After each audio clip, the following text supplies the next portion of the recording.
Testing, testing, 1, 2, 1, 2, testing. Okay. Just making sure I come off very loud because I've been having some audio issues as of late. It's still coming out very low, it sounds like. Okay, well, if you're watching this live, then you know the deal. If you're watching this on the replay, then you know, or you don't know, I'll be running about 10 minutes of intros, and then I will go right into the stream. So 10 minutes of intros, a song, and then the stream. So don't go nowhere. We're going to get to the topic. We got a couple of interesting things to discuss, including our comic outlier that we're going to spotlight today, Chris Ware. So please enjoy the stream and enjoy the torture. Here we go. You stole my heart, you intercepted it. Now you're gone, have to accept it. Did I meet your mom too soon? Or did I do what I always do? Yeah, we made it to the 50, and then you kissed me. We made it to the 40, a new love story. We made it to the 30, and you did me dirty right then. You put the end in tight end, and as I touched down, just like you in a game, I'm in another town, and nothing feels the same. Wish I could go back when we met that day. Oh, whoa, and throw a flag on the play. If all of the kings had their queens on the throne, we would pop champagne and raise a toast. So waiting to all of the queens who are fighting alone, baby, you're not dancing on your own. Let's go. Without me, you wanna, but you can't. Nah. Think it's funny, but honey, can't run the show on your own. I can feel my body shake. There's only so much I can take. I'll show you how a real queen behaves. No damsel in distress, don't need to save me. Once I stop breathing fire, you can't tame me. And you might think I'm weak without a sword, but if I had one, it'd be bigger than yours. If all of the kings had their queens on the throne, we would pop champagne and raise a toast. To all of the queens who are fighting alone, baby, you're not dancing on your own. She's the queen and I'm just lucky to get close to the throne. I'm not worthy, but she's taking me home. Yeah. No damsel in distress, don't need a savior. She's a goddess, I would never try to change her. She knows she got my world inside of her palm, but she can have whatever she wants. All of the kings had their queens on the throne. We would pop champagne and raise a toast. To all of the queens who are fighting alone, baby, you're not dancing on your own.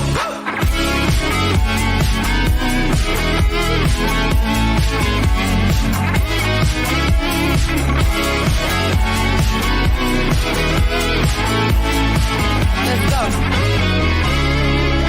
I'm a queen, I'm a boss, I'm a brat. Hella independent, I get this, I get that. Shout out to the girls from the burp to the trap. I don't need a man for shit, put myself on the map. Oh, and they thought I was done. I ain't even hit my peak and I'm still on the run. I'm my Lolo on the laptop, I'm running the track. Only time I see it L's in a luxury tax.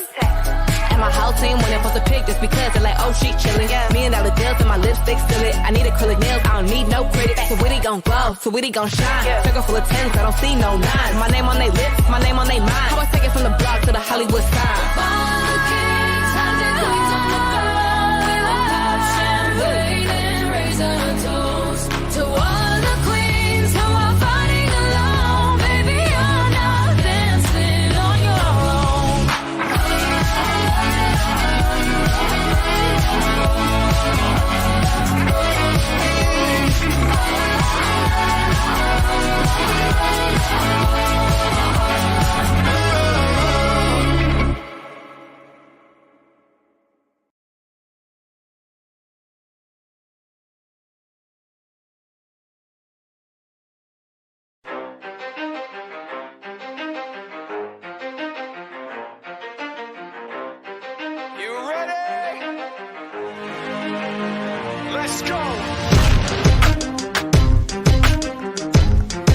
Yeah. For those of you that want to know what we're all about, it's like this, y'all. This is 10% luck, 20% skill, 15% concentrated power of will, 5% pleasure, 50% pain, and 100% reason to remember the name. He doesn't need his name up in lights, he just wants to be heard, whether it's the beat of the mic. He feels so unlike everybody else, alone, in spite of the fact that some people still think that they know him, but fuck him, he knows the code. It's not about the salary, it's all about reality and making some noise, making a story, making sure his click stays up. That means when he puts it down, Tox picking it up. Let's go. Who the hell is he anyway? He never really talks much, never concerned with status, but still leaving him starstruck. Humble through opportunities given despite the fact that many misjudge him cause he makes a living from writing raps. Put it together himself, now the picture connects. Never asking for someone's help, or to get some respect. He's only focused on what he wrote, his will is beyond reach. And now it all unfolds, the skill of an artist. This is 20% skill, 80% fear, be 100% clear, cause Ryu was ill. Who would've thought he'd be the one that set the West in flames? And I heard him wreck it with the crystal method, name of the game. Came back, dropped Megadeth, took him to church. I like Bleach, man. Ryu had the stupidest verse, this dude is the truth. Now everybody giving them guest spots, his stocks through the roof. I heard him fucking with S. This is 10% luck, 20% skill, 15% concentrated power of will, 5% pleasure, 50% pain, and 100% reason to remember the name. They call him Ryu, he's sick and he's spitting fire and Mike got him out the dryer, he's hot. Found him in Fort Minor with top for the fucking nihilist porcupine. He's a prick, he's a cock, the type women wanna be within. Rappers hope he gets shot. 8 years in the making, patiently waiting to blow. Now the record with your notice taking over the globe. He's got a partner in crime, his shit is equally dope. You won't believe the kind of shit that comes out of this kid's throat. He's not your everyday on the block. He knows how to work with what he's got, making his way to the top. He often gets a comment on his name. People keep asking him, was it given that birth or does it stand for an acronym? No, he's living proof. Let him rock in the booth. He'll get you buzzing quicker than a shot of vodka with juice. Him and his crew are known around as one of the best. Dedicated to what they do and give 100%. Forget Mike, nobody really knows how or why he works so hard. It seems like he's never got time because he writes every note and he writes every line. And I've seen him at work when that light goes on in his mind. It's like a design is written in his head every time before he even touches a key or speaks in a rhyme. And those motherfuckers he runs with, the kids that he signed, ridiculous, without even trying. How do they do it? This is 10% luck, 20% skill, 15% concentrated power of will, 5% pleasure, 50% pain, and 100% reason to remember the name. This is 10% luck, 20% skill, 15% concentrated power of will, 5% pleasure, 50% pain, and 100% reason to remember the name.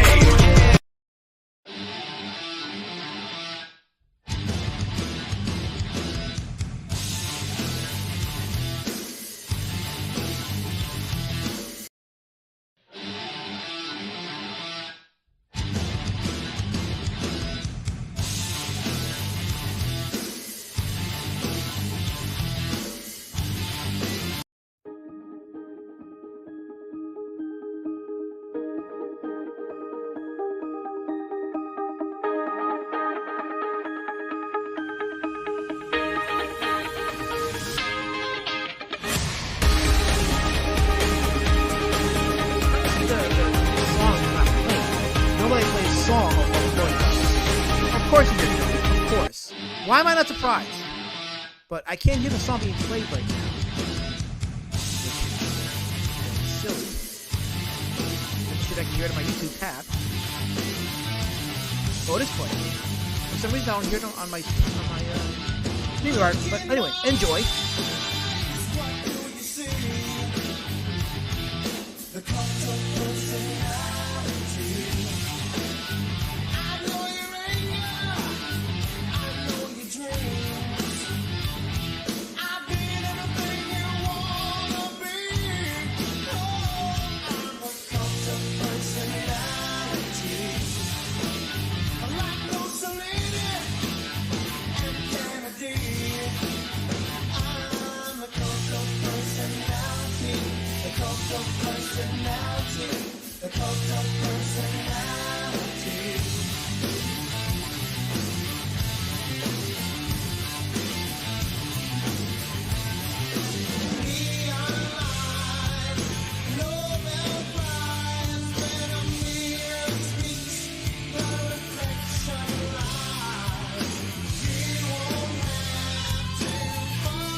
So I just got asked a very pertinent question in the chat by Michael Bancroft.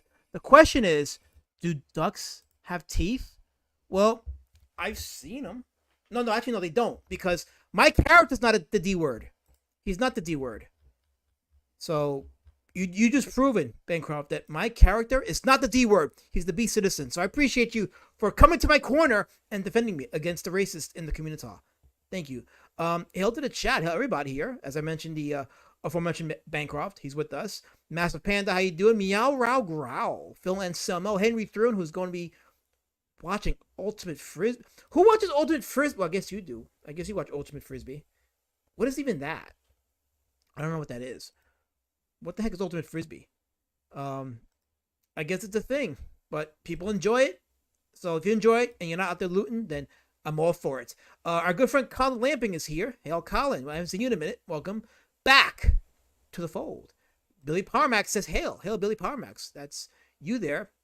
Our good friend Suzanne is hailing everybody, sticking around for a bit, and then she'll dip out like she usually does. But I appreciate her being here and helping my algorithm, helping me overcome the shadow ban.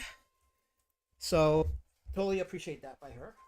I appreciate anybody that comes actually around here and gives me some kind of engagement, because, as you all know, we have to show the YouTube gods, the Twitter gods, and the comic book nerds that if we're gonna have something successful in terms of a healthy comic book scene, indie scene, of course, you got to show up and engage with it.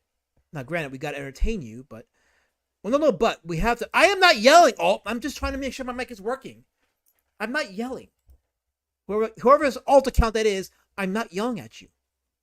Absolutely not. I mentioned my terrorist job by being here, of course, causing havoc in the chat. And this guy here, Jolly, hail racist. Hail racist. Michael says, you're welcome for the unintentional assist. It's okay. You're in a safe space, Michael. If you say you're defending me here, this is a safe space. You'll get no shame for saying you're defending me. I promise you that. Now, outside of here, I can't guarantee anything, but at least here, you're welcome. And you are as God made you, so we welcome all here.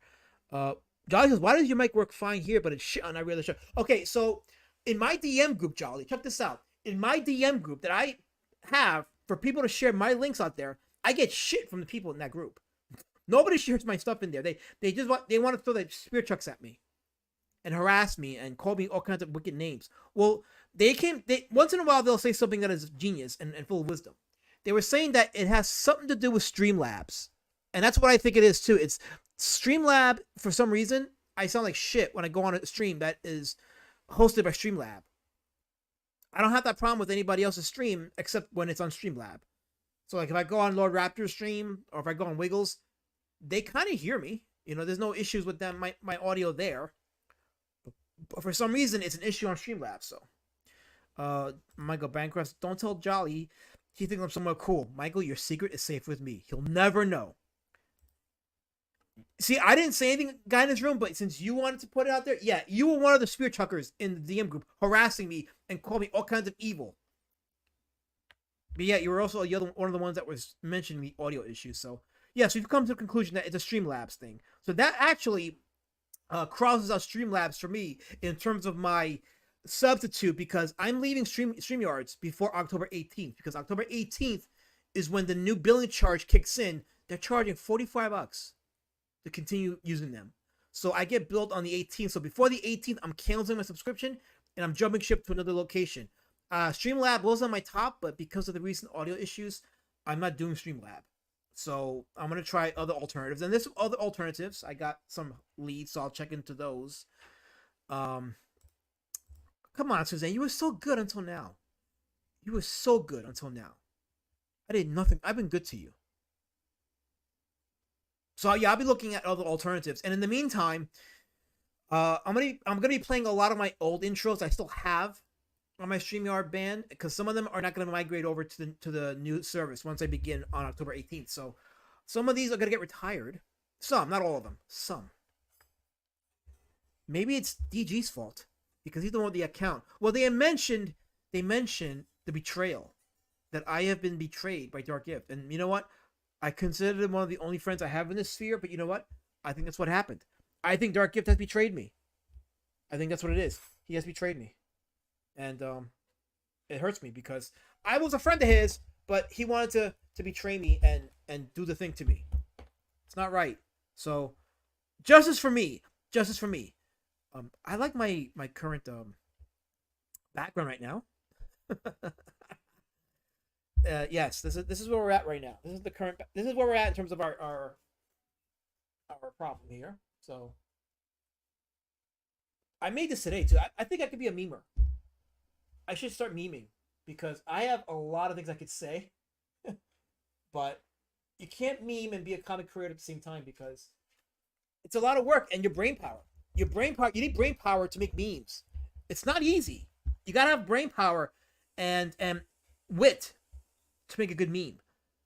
But speaking of a non sequitur, this Sunday, I'm so looking forward to this. I really am. I don't get. What do you mean I get what I deserve? I'm an important member of the community link.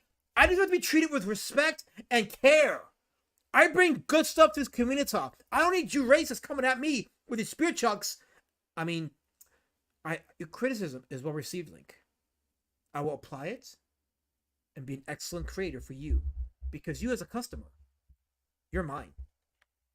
And I will do what I'll do. What's wrong with the free version? Well, you can't play intros on the free version, and you get that stupid duck icon on the upper right corner. So you can't do intros, and you can only stream a few hours a month. Honestly, the intros and all the other shit I can do with StreamYards, it makes the stream aesthetically pleasing. So I like to keep that. It's actually worth the $25 for that. It makes for a more pleasurable viewing experience. Because if it's just me going on and talking and there's no like breakages or songs or intros or videos, you tend to lose the fun of a stream. And I like that. I like once I found out that you could do that in the paid version, you can actually do those things. I was like, oh hell yeah, this is gonna actually increase and enhance my brand as a comic creator. So fuck yeah, I'm absolutely gonna do that for sure. So it is definitely worth paying to get that subscription just to have those options. But it isn't worth $44. I'm better off just paying the 25 or less elsewhere. And there are other alternatives for sure. So I'm going to explore those alternatives in the next week or two. And then you'll see me on a new platform, but the format will stay the same. God willing. I don't ignore the chat. What do you mean I ignore the chat? I don't ignore the chat. I just don't pay. I don't give a home to hate, Link. I give no home to hate. I'm all about the love here. Because I have love in my heart. As I eat this donut that was just given to me, I have love in my heart. I love people. I love everybody. I don't hate like you people do. I come out of here with the scars and the blood. See, I was trying to talk about the convention that's happening this weekend, and you guys have to derail it with your hatred. I guarantee you, Razor Fist doesn't have this problem. People respect Razor Fist, but for some reason, I don't get the respect he gets. And I can only be because he's white and I'm not. And this is just gonna stop. It's gonna end. I'll make it end.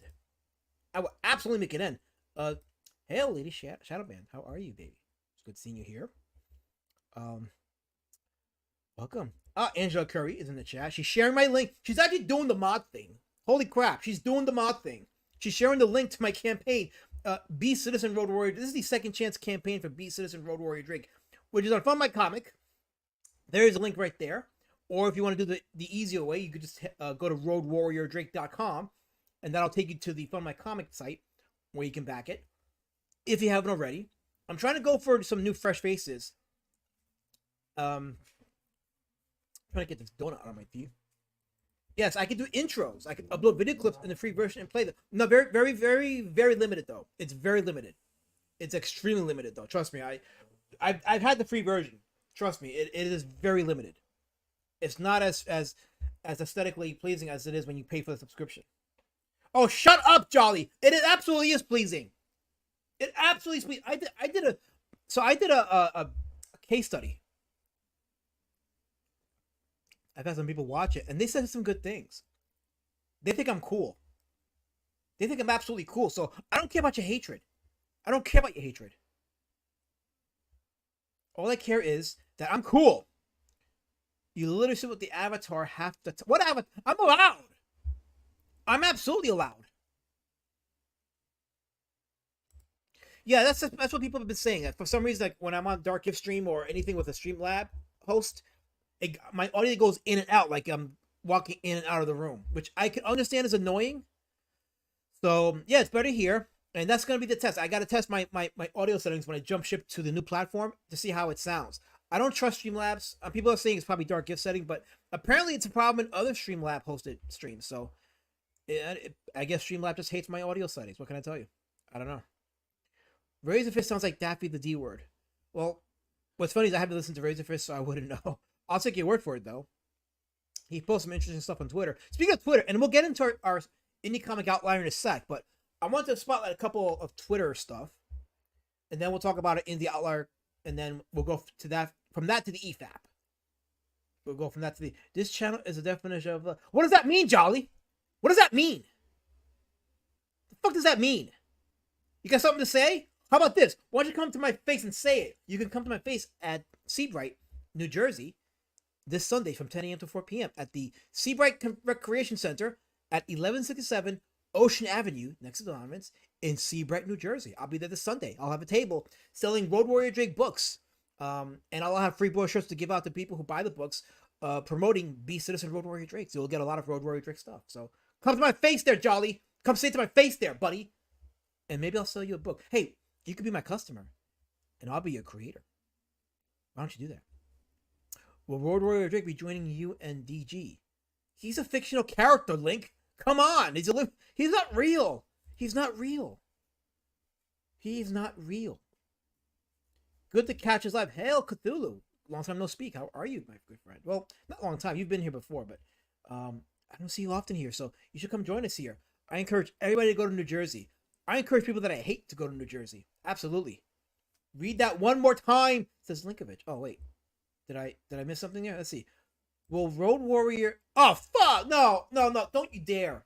Don't you dare. Oh, no. How dare you? Lord Raptor, just like you, I've gotten betrayed. I've been betrayed by Dark Gift. He's betrayed me. He betrayed me because he let me on a stream with bad audio. He told me the audio was good, but Ariel was saying, no, the audio sucks. And it turns out I was right. No, it turns out he was wrong. The audio did suck, and I was left to be sabotaged. So I will join you in sabotage. I mean, in convicting Dark Gift, because he deserves to be convicted. And how about long sentencing? Very long sentencing for Dark Gift will gift this. Oh wait, I have to take away the this here. Yes, this is the promo. Quick audio promo for my book, Street Champion Road Warrior Drake, which is currently ready to be shipped out, and Be Citizen Road Warrior Drake, which is currently being drawn. I'm close to having it finished. I think in 2 weeks I'll have a rough draft completed of the book. I'm so excited about it. I've been drawing a page every day, or like every other day, because there's a day or two in the last few weeks I've missed, but it's almost done. The book is almost done. I'm excited. I really am. So I should have it done by October, and I'll have a couple people who'll get a free rough draft of the book so they can look at it, tell me what works, what doesn't work, what you can do to change it, and they'll go ahead and do some revisions. And then after that, I should have it ready for December. During that time, however, I will also be working on my ash can, the Pumpkin War Patch ash can. I'll be working on that as well while the review for Be Citizen Road Warrior Drake is being done. And then both books should be ready by December for printing and then shipping. So I'm excited about that. Ooh, look at that. My face is covered. Gotta showcase the thumbnail for tonight's stream. Why not? My lawyer will be in touch. Good. I had plenty to tell. Absolutely. One of my books they're about the Be Citizen, Road Warrior Drake, and his epic saga, his life, from when he was an outlier in Skullkill to, well, I don't want to say what happens towards the end of the epic saga, but it'll be epic. And each book is a complete book, so you're not just getting pieces of a story. You're actually getting a beginning, a middle, and an end for each graphic novel. And I'm telling you, the Be Citizen Road Warrior Drake book is going to be my Dark Knight. I believe in my heart it's that good. I really do. No, that is not me. That guy has more hair than me. That's clearly not me. Clearly not me. Let me show you guys this. Let's see here. Okay. Part of my... let me get rid of the banner here. There we go. Share my screen. Let's see. Here we go. Share my screen as my stupid dog just barks loud and loud. Hey, quiet. I'm trying to stream to people here. Stop it. So here is a tweet by Shane Davis. Why am I showing this? Let me read this. Shane says, I sold more than I thought I would. He's talking about his appearance at the convention. It says, sold. Hey, quiet. Okay. I sold a lot of comics to new fans. I had a lot of mainstream customers who wondered where I had been, didn't know I was still making comics, and bought $100 of books. I think it meant hundreds of dollars of whatever. There were a lot of people that watched me on YouTube that never backed me that picked up books. Also, oddly enough, I sold a lot of Starlight Cats. So this is an example, and this is why I'm very hot up on doing conventions, because there is an untapped audience out there outside of the internet, outside of this pathetic little circle of ours, that like comic books but don't read what we have because they don't see what we do, and they're out there. And we have to grow as individual creators and stop stagnating ourselves with like being on YouTube the whole time. And honestly, if this was the plan in the beginning, and don't tell me that going to conventions was a problem in the early days of CG, because there were small prior to the lockdowns. There were still small conventions happening, and we could have supported those conventions, brought in new people to our fold, and grew each of our own independent IPs. But that didn't happen. Well, Shane Davis proves that yes, there's an untapped market out there of comic book buyers waiting to buy some cool comics and graphic novels. They're just not watching YouTube or on Twitter. They're just normies doing the regular thing and going to these things like conventions. And it's important to support this stuff. That is why I am doing what I'm doing with CCon this Sunday, a small con, which, by the way, and I have to put this out there, they still haven't put my profile or Darkest profile on their page. They still have the same amount of people that they've been promoting the last few weeks. They just added one person, but there's a lot more creators that are going to this thing. Yeah, that's a grip that I have. They haven't promoted some of the other people on the stream. So and I brought it to their attention. They said they would fix it, but they haven't. So it kind of annoys me. But that's my take on that Shane Davis tweet. And then I came across this tweet here. Right here. So before I read on, let me just quickly go to the chat, see if I missed anything here. So it's a Drake in an epic saga twice? No, the whole saga is 3 graphic novels. That's the whole saga. 3 graphic novels. Each book tells a complete story, but all 3 combine to create the epic saga of Road Warrior Drake. So yes, leave my therapy dogs alone. They're not gay. They're my therapy dogs. How dare you? Stop laughing. Take me seriously. Michael Bancroft says less than 5% of people are on X. Imagine how few people watch YouTube streams. Oh, I wouldn't encourage them to watch these streams the way that people are going after other creators and dividing the customer base. So no, I wouldn't encourage that. As a matter of fact, when I do my convention appearances, I don't talk about my YouTube. I talk about my books. I keep it strictly on the books. I don't talk about the other shit. I don't talk about CG. I don't talk about any of that. I just talk about my books, what they're into, try to get into conversations with them, and that's it. Just have fun like that. But that's what we should have been doing. YouTube should have been one means to grow your audience. There should have been like live appearances. And we're not promoting these smaller cons. I think if we started doing smaller cons, we could grow this thing naturally. But what do I know? I'm just a person of color. I'm a POC. Link says, have you considered getting a wig and being a more likable character like Mage? Sir, I am a human being. I'm a proud person of color. I don't need those accessories to be accepted by you people. If you don't accept me, that is fine. You're a hater. And I don't care about the respect or the acceptance of haters. I'm important and relevant in this community, as I am. My ancestors affirm me. Hope you have fun at the con. Oh, I hope I do too. I wish the convention promoted me and Dark Gift better, but it is what it is. I feel like me personally, between my Twitter and Facebook, I think I've promoted this con far more than the convention holders are doing. And I can say that because I brought it to their attention. But anyway, I mean, I'm rooting for them because I'm with them in this con, and we need these local conventions to happen because we need more people to show up. We need more people who are jaded with comics to start attending and finding some cool creators who are not of the mainstream, or just producing interesting and exciting books, like Street Champion Road Warrior Drake or Beast Citizen Road Warrior Drake. The Comic Con added the noble. No, it didn't. It left me and Dark Gift out. Well, Dark is a traitor, so he doesn't count. It left me out. I'm left out. Therefore, it's incomplete, Jolly.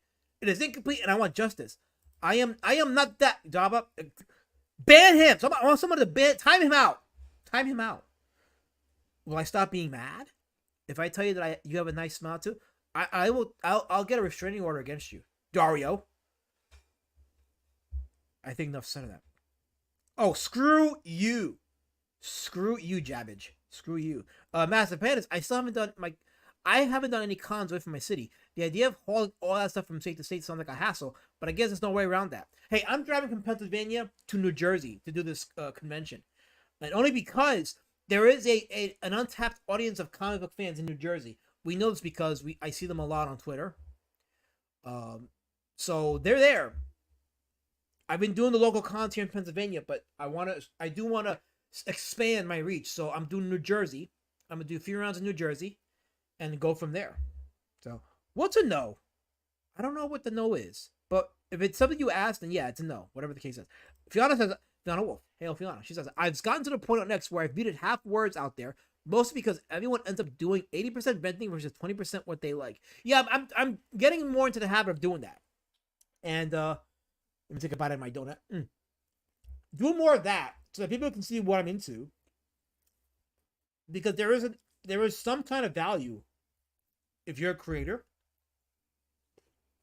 in putting out there what you like, so people know what your flavor is. That way they know if they'll like your stuff or not. You're so gay, Java. You're so gay. Always talking about my hair. God, I'm afraid for the quaff. Oh, that's why he's working for you, because of his hair. Wow. Wow, folks. There you go. Jabba's into that hair. That's why he hates my hair, because I have no hair. I'm not burning bridges with anybody. Like I said, I brought it to their attention, and I'm going to be helping them out. But at the same time, I got to be honest. You know, you gotta help each other out. Keyword each other. Can't be one way. So doing my thing to help the local cons grow. So, you know. What's good? My needs, says Phil Selmo. Stop acting like it's that far. It's an hour and a half from where we're at. For me, that's kind of far. I mean, it shouldn't be, but either way, I'm going to enjoy it. I'm going to have fun at that con this Sunday. I'm going to have lots of fun. And I know you guys are expecting it too. Fiona says, I'm tired of venting about the usual stuff on X. I know it's lacking in comments. What's the use of going back and beating dead horses talking points? It's at the point where we need to be creative. Produce and have fun. Java says, look at me. I am the Elasmat now. I should copyright strike you for that avatar. But I'm a nice guy. I'm not going to do that to you. I'm not going to do that to you. You're going to do a con trash cast after the con? No, why would I do any of that stuff? I don't want to do that stuff. It's antithetical to my creative spirit. I wouldn't do that. Java said, I told the quaff not to watch LRJ. You're watching Lord Raptor? There you go. The betrayal. It ain't just Dark Gift anymore. It's Java and his camp. The betrayal has started. A lot of road trips to New Jersey are fun. Trust me. Oh no, I've gone to some beautiful parts of New Jersey. I visited the obelisk.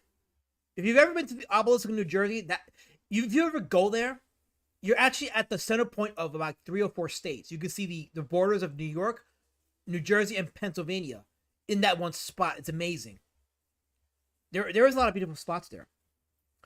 James Hurley, how you doing? He says you should set up a booth in the future at Rhode Island Comic Con. I'll consider that. Once I have enough of an audience, I'll do that. I mean, I do want to go to other states, within the East Coast anyway, and have that kind of adventure with my books. Totally.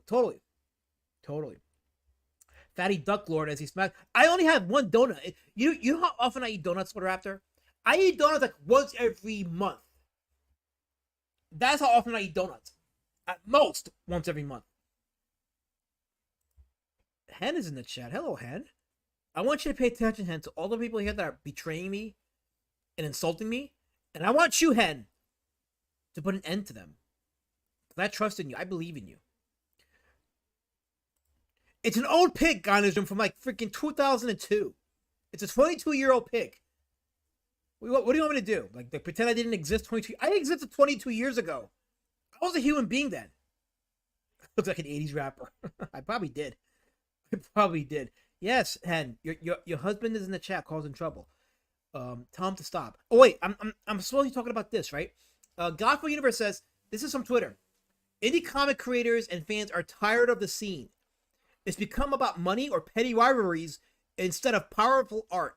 The question now is, who has the guts to build something great? More and more people are talking about it. They're talking about the pettiness, the rivalries, the division. Although I have to disagree on this one thing with him. What he says is about it's become more about money instead of powerful art. Comic books about entertainment, and the art, although there is a objective value to it, is subjective still. So what someone may consider powerful art, others would call it meh or serviceable. So no, I disagree that it's about powerful art. It's about entertaining stories. And it's always been about entertaining stories. But that disagreement aside, the sentiment is there that a lot of us share. We're getting tired of this shit. Getting tired of this being out there and this being the thing now. We should be talking more about creators like Chris Ware, or being inspired by creators like Chris Ware. Is it Chris Ware or Chris Ware? I think it's Chris Ware. I believe so. What have I done to you? Suzanne, I didn't start anything. What are you talking about? I've been kind to you, Suzanne. I've been very kind to you. Absolutely kind to you. Did moving to PA make you less of a POC? I think it made me more of a POC because I'm surrounded by more POCs than I was before. But without giving myself away, I actually do help POCs and other people out. So I'll leave it like that. It's fine. But so looking more at the chat. I just stoked up. Yeah, you did, Hen. Awesome. Please send those spear chucks their way. Send them their way. Because they're hurtful. It's a turn off for normies for sure. And Lady Shadowban, who's not been exposed to this community until she started dating me, yeah, she can't believe a lot of the shit that's been going on. I think she appreciates the fact that I don't get down like that. I think I appreciate the fact that I don't get down like that. I mean, I could have, but I don't, and I'm glad I don't. This is gonna get clipped for sure, says Jolly. I don't know what that means. Oh, Michael Brancroft says, my response to that tweet, the tweet that I just showed here. Well, let me go back to that tweet. Here we go. So we have context. This is the tweet that Michael Bancroft responded to. He says, if it means build something great like Ninja Turtles or Walking Dead, I'm 100% down with that message. If it builds a new scene, then that's futile. Yeah, I think this whole like building a quote unquote scene or movement. Well, here's the thing with movements. As I've shown in my other streams, in my other Comic Outlier streams, there has been other indie comic movements, like the American Underground Comics movement. And it seems like the people involved, like the creators involved in those movements, haven't had any issues with either their customer base or with each other. I really think it might have something to do with the parasocial nature of Twitter and YouTube than it does anything else. But I think movements right now are just doomed to fail because there's always going to be infighting and dividing and egos. It's never destined to succeed. But you can still study the lessons and the examples of movements like the indie comic outlier movements, or even the punk movements of the 60s in the comic scene, and study those movements. And you can see the success rate of those creators that ended up having a legacy and creating characters that people like. And stories that resonated and stood the test of time and became legacy filled. And there's no real urgency to study those characters, their creators, and the historical context of what they did, to learn why they succeeded and what can be done on our end to replicate that. Instead, we're just dismissing it, pretend that the artwork in those scenes sucked, that those books sucked, that they betrayed the essence of comics, blah blah blah, all that shit. And that egotistical, prideful dismissal of such things is why the comic scene in the indie market, especially in Comicsgate, is shrinking. It's shrinking because of all that. When we can't appreciate creators like Narwhal or who's another one? Who's another outlier in CG that or CG adjacent whatever? Well, we'll go with Narwhal for now because he seems to be the front and center of the guy, front and center guy of it all. But if we can't appreciate what he does, then as a movement, we're kind of stalled. We're stunted. There just aren't enough people to be indie comic fans, but there are unlimited numbers of people looking for great news stories. Yeah, exactly. And a lot of people that buy comics, sometimes they don't just label themselves as indie comic fans. They want a comic book that is entertaining and fun and just resonates with them. And we've missed the mark on that one. Big Band List says Chris Ware. Okay, so I think I had it pronounced correctly. Chris Ware. Chris Ware. Okay, I'm going to skip over the chat a little bit. But interesting conversation so far. We're actually doing pretty good. Lady Shadow says, no, I believe it, but at some point the pettiness of drama is just, yeah. Absolutely. 100%. Building a community clearly doesn't work. Yeah, and again, go back to some of the earlier outliers I talked about, including the mangaka, Ipatsu and One and Kachitomo Ichitomo. Those guys didn't engage in a parasocial relationship with their fan base online. They actually went back into the background and just more or less disappeared, only leaving their work to be exposed on their timelines, on their web pages, and that grew their respective IPs. We're going the opposite, and then you're wondering why we're shrinking. Fiona says, I think some indies end up thinking that drama is the only way they can get eyeballs on their works, but that doesn't always convert people to buy anything. As we have seen, it doesn't work at all. I've seen it even in the slums scene. You can get 100 people watching your live streams, but you're lucky if even 10 of them back your book. I think the number is like 10% of your live viewers are actual comic book fans.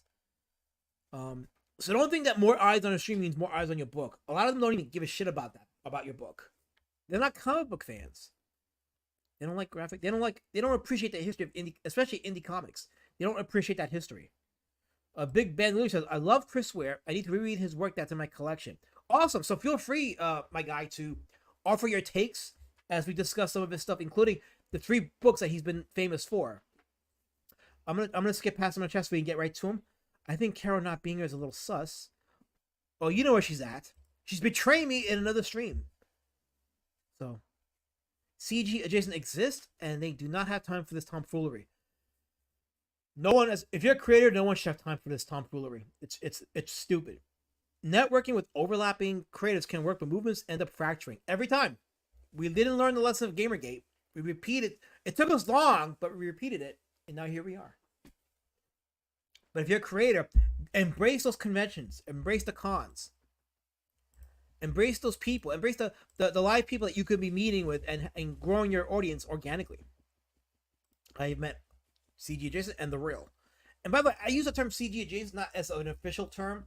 I do use it for brevity for our people who are watching so they can understand who I'm referring to. But that's not an official name, nor would I give them that name. So I'm not going to disparage anybody or downplay anybody with a term like that. It's just for brevity's sake. You don't need a name to be part of an audience of people that likes comics. I have to fess up. Fess up to what? What are you talking about? I'm trying to be important, Suzanne. I'm trying to give wisdom, and you're throwing slander at me. It's bullshit. Yeah, shrinkage is bad. Shrinkage is bad. Absolute shrinkage. You got to clip that, aren't you? Did I go to art school? Get your money. Ban Jabba right now. Ban him right now. Give him a 10-second timeout. Insulting me and shit. You guys allow this shit to happen? You allow him to insult me? What kind of mods do I have? Well, I guess the ones that throw spear chucks at me. That's the kind of mods I have. I spend too much time weaving out to anime and shit that I see where, and I read it as Ware. Ware. And in fairness, I don't blame you for that. Yeah, because I pronounce it as where, but I'm like, it could be also pronounced as war. But maybe it is where. but as some in the chat have corrected me, if it's pronounced Ware. So, I appreciate you correcting me. See, I don't mind correction and criticism. So, let me go on here. Okay, Master Panda agrees with Bancroft. I'm starting to believe there really are more producers than consumers in the comic scene. I could be wrong, but if that's the case, that's not good. Master Panda, that's a good point, and I'll tell you what. The Facebook indie groups are mostly creators. I started to realize that horrible fact when my stuff wasn't getting engagement, and I realized that nobody's stuff was really getting engagement. Heck, even the CG community tab on Twitter is mostly creatives. When you're in a group that's mostly full of creators, you're not growing at all. And I feel like I'm wasting time. I don't really promote my stuff in those groups anymore, but I realize that it's there, and I'm like, oh wow, yeah, that's a thing. That's a thing. Hello, Cloud Raptor Jesus. Hey, the best Raptor Jesus. The best Raptor Jesus. So, take my gun quick, says Lord Raptor. So, Sci-Fi's life is in the chat. Hail Sci-Fi. Hail. Oh wait, the Betrayer's here? I didn't see him. I think I skipped over his chat, but yeah, he's here. The Betrayer's here. Shifted says 7% to 10% engagement is YouTube approximately. Yeah, so in order to get a decent sale on your comic book, you have to grow a really large audience on YouTube, and a lot of us don't have the time or the reach to do that. But yeah, scrap, hustle, do what you got to do, but don't just rely on YouTube to do it. There's got to be other. There's other ways to grow your audience, like going to cons. Maybe they don't back, but the word of mouth doesn't hurt. See, that was the thing back in the day. Like, there were a lot of people that were into comics that wouldn't back, but they would spread the word of mouth. It's a different scene, though, today. It's a much different scene. It isn't the same. People that watch it, don't buy comics, aren't interested in promoting it either. So yeah, none of us do. None of us do. It's ridiculous. And we are clearly getting to an understanding, which is awesome. You're timing out Cloud Raptor G. Well, you know what? You can time him out, but he will live on in my chats. He will live on as I highlight him, Angela. You are giving him eternity. You're giving him immortality. I made Java a mod. Okay, time Sci-Fi as I thought he's throwing accusations at me. Time him out. Throwing accusations at me. I didn't make this guy a mod. I don't know how I got a mod, but I didn't make him a mod. Don't throw those labels at me. Hello, Henry Throne. Have a good night. Take care. Enjoy Frisbee, Ultimate Frisbee, whatever that is. So, let me scroll down more. Scroll down a little more. I'm going to skip some of these chats. Let's see here. Okay. Big Band says, the black and white movement of the 80s and the self-publishing indie and alternative comics movements of the 90s did a lot to push creators into making their own works. Yeah, it encouraged them. It encouraged people like Eastman and Laird to pull out their pen and paper and just do their rough comics for Ninja Turtles. And decades later, it's a billion-dollar property. I remember those times fondly. To your point, if these movements don't motivate people, but rather do a bunch of gatekeeping and fighting, it's all pointless. I think movements in general, at least on the internet, where it becomes concentrated, and that's the thing too. I think the internet has made them concentrated, which adds to the possibility of being divided and the infighting and shit. I was in a big black indie comic artist group on Facebook a while back. It was nothing but a popularity contest. These online social networks can be a real waste of time and energy. You got to just test the waters first to know if it's worth your time or not. That's the way to do it. So yeah. So you can slander me. You're right. You can slander me, LRG, but I will live. Java Civic for Dark Gift. There you go. Anyway, hold on. Let me just go back more down further. First graphic novel that Lady Shadowman ever bought was at a con, and the guy didn't even have to say a word to her. Yeah, so it also, if your product looks visually aesthetic,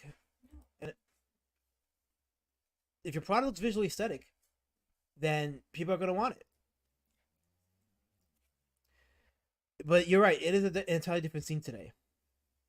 But still, like, there are certain elements of it that you can replicate or that are still there that you can adapt and make it work to your advantage.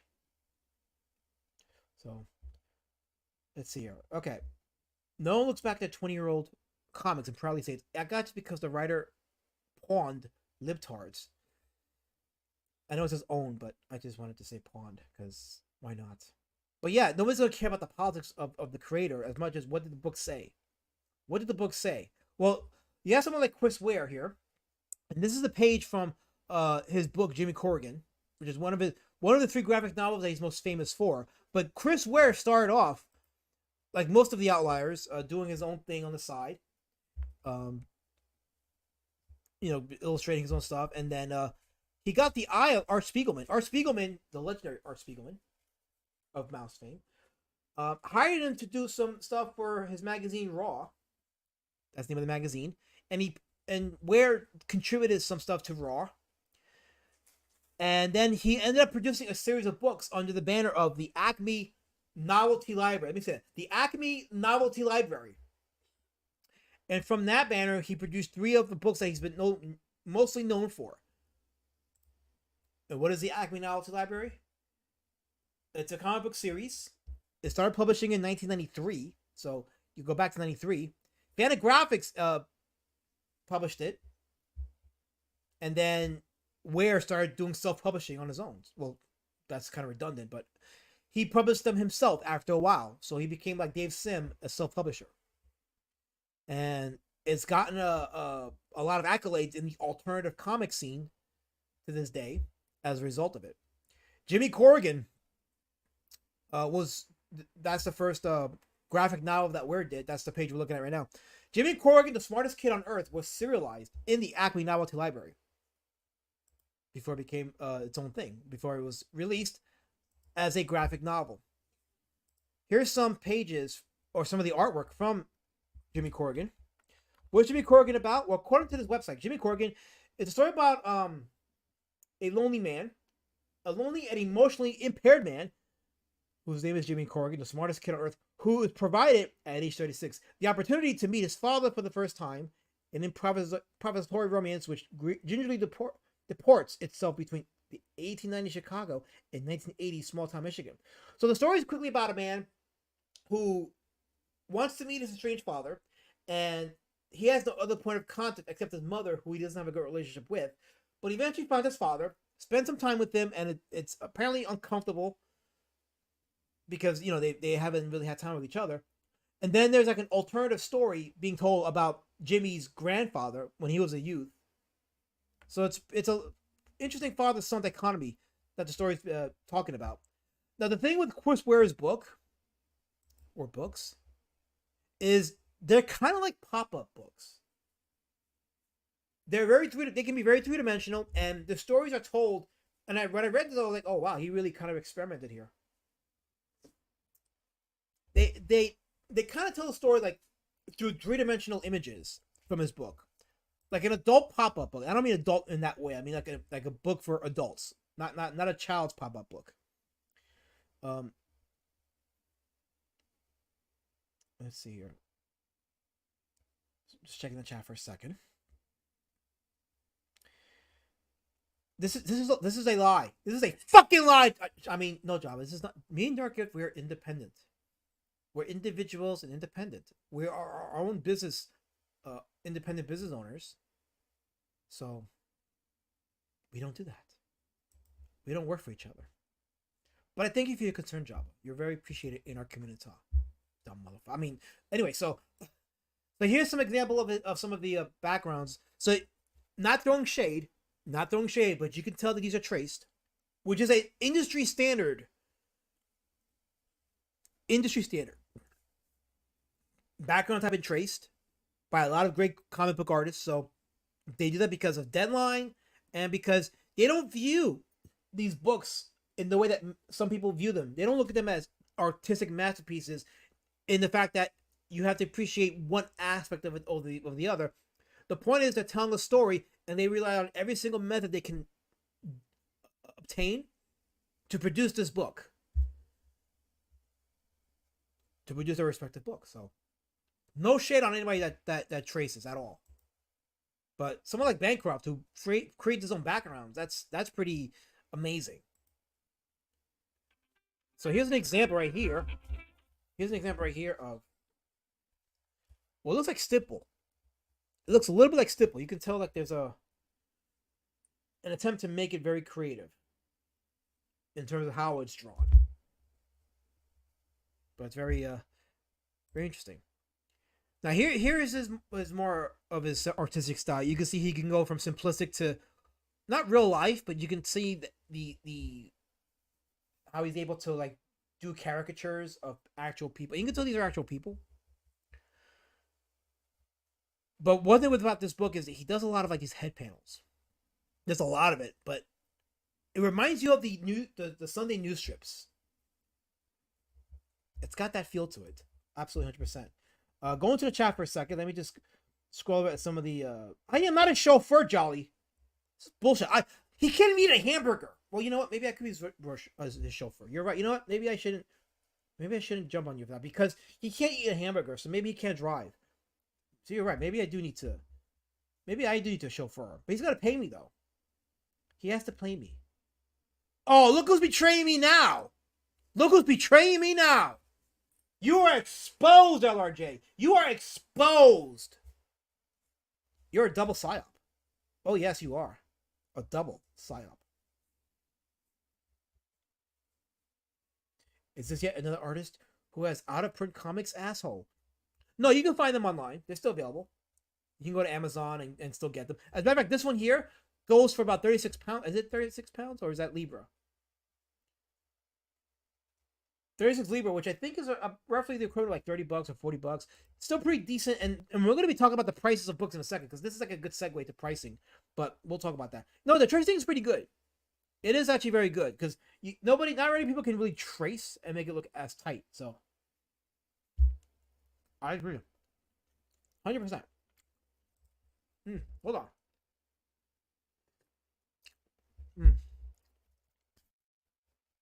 That's fantastic. I would love to see his actual process. He sticks to the minimum amount of lines to establish the characters and uses no necessary details, but the backgrounds are pretty detailed, interesting.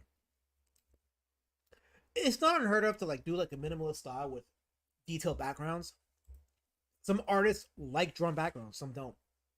Me personally, I don't like drawn backgrounds, but they're necessary in quite a few cases. So I can't just do blank panels every single panel. So I do try to draw, like actually yesterday, I'll show you guys the page. Yesterday, in one of the pages that I just finished, I did draw some trees in the background because I needed to establish an outdoor setting. And to break away from the monotony of like some panels that don't have backgrounds. Because I think it's important to have, to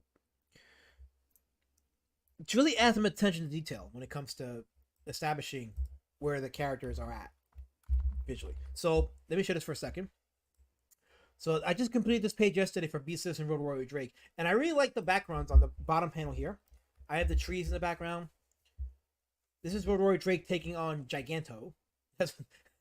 It's a Giganto. He's a character that grows big, but his head stays the same size. So he'll end up with a huge head. With a huge body and a very tiny head. So that is Giganto. That's his head right there. So, yeah, I like how I segued from Chris Ware to me. It's almost like I'm promoting my own book. I love it. Anyway, but enough of that. What does the chat say? Let me scroll down a little bit. Michael Bancroft says, I do a mix. I use photo reference, then go at it with perspective rulers in Clip Studio. Yeah, that's a very interesting process. Very interesting process. That Bancroft guy has a copyright on his method for tracing water.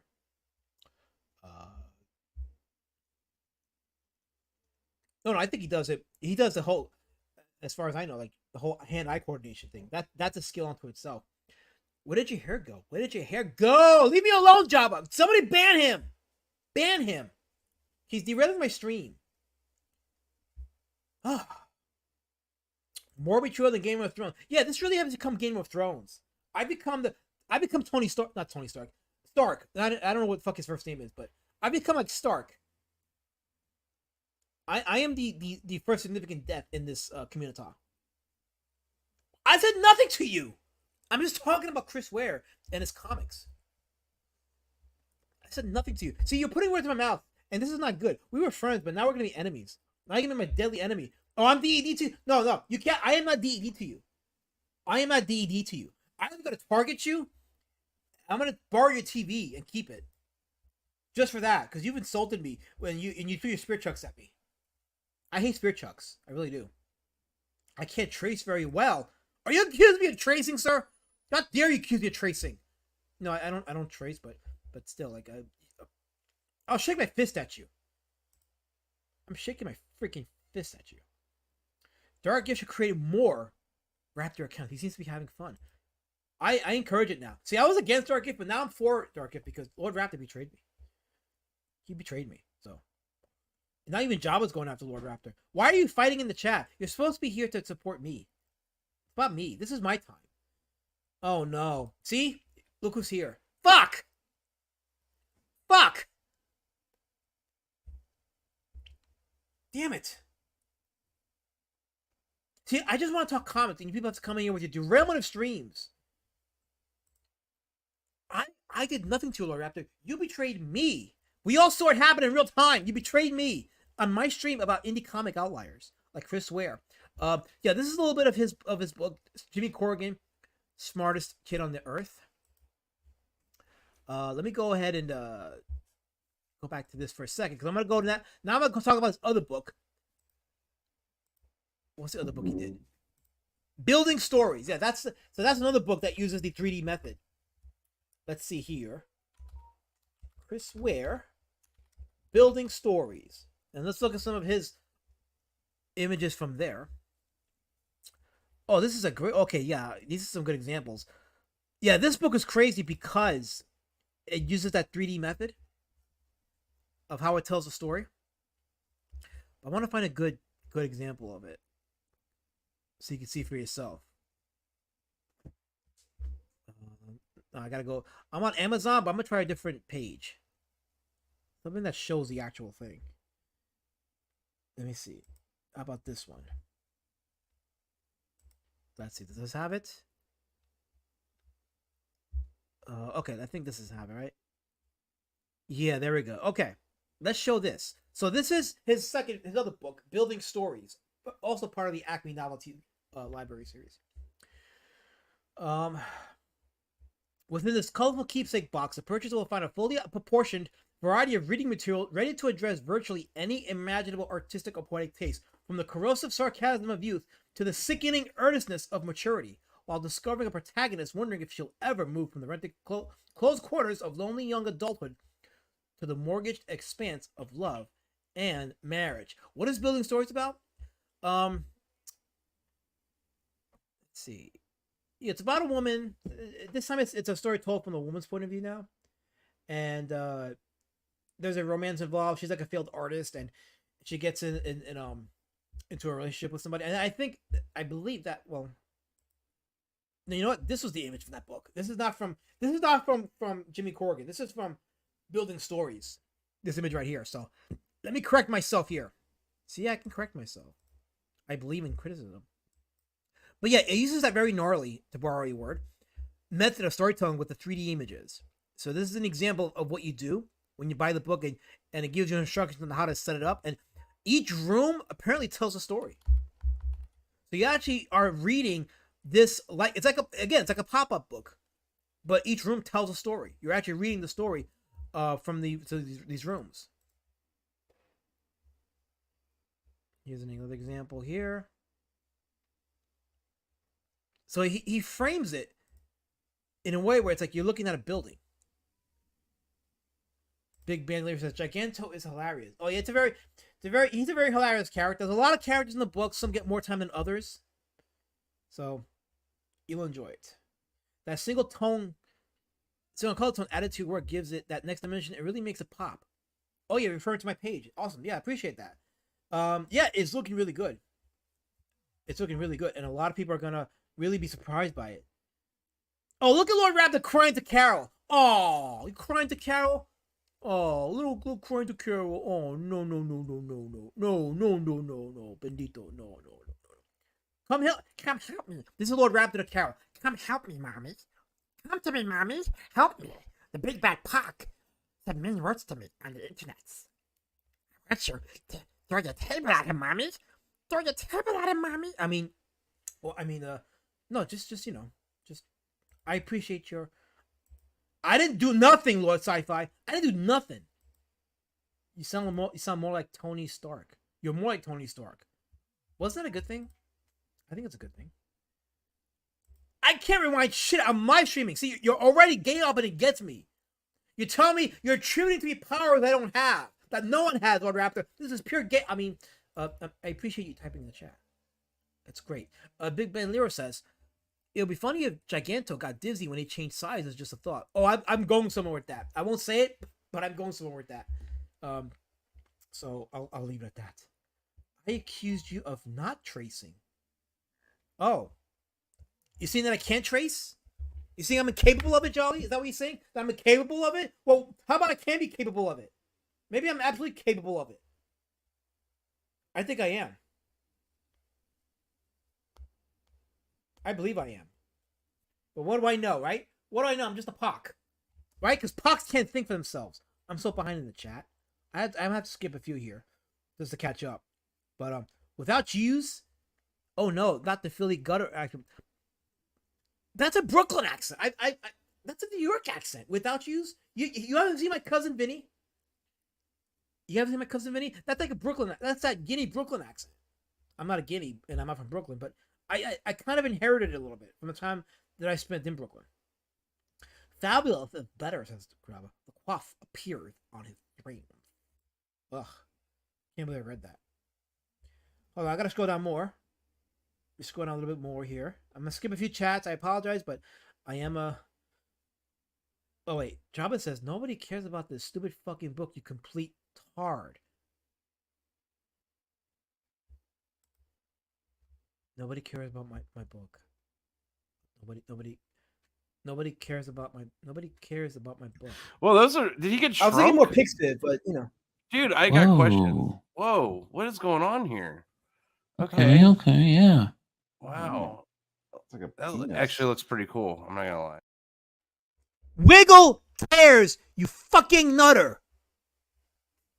So he cares. You know who else cares? This guy. It looks like a cool Disney character. Road Warrior Drake. I have the book. I read some of it. It's actually pretty good.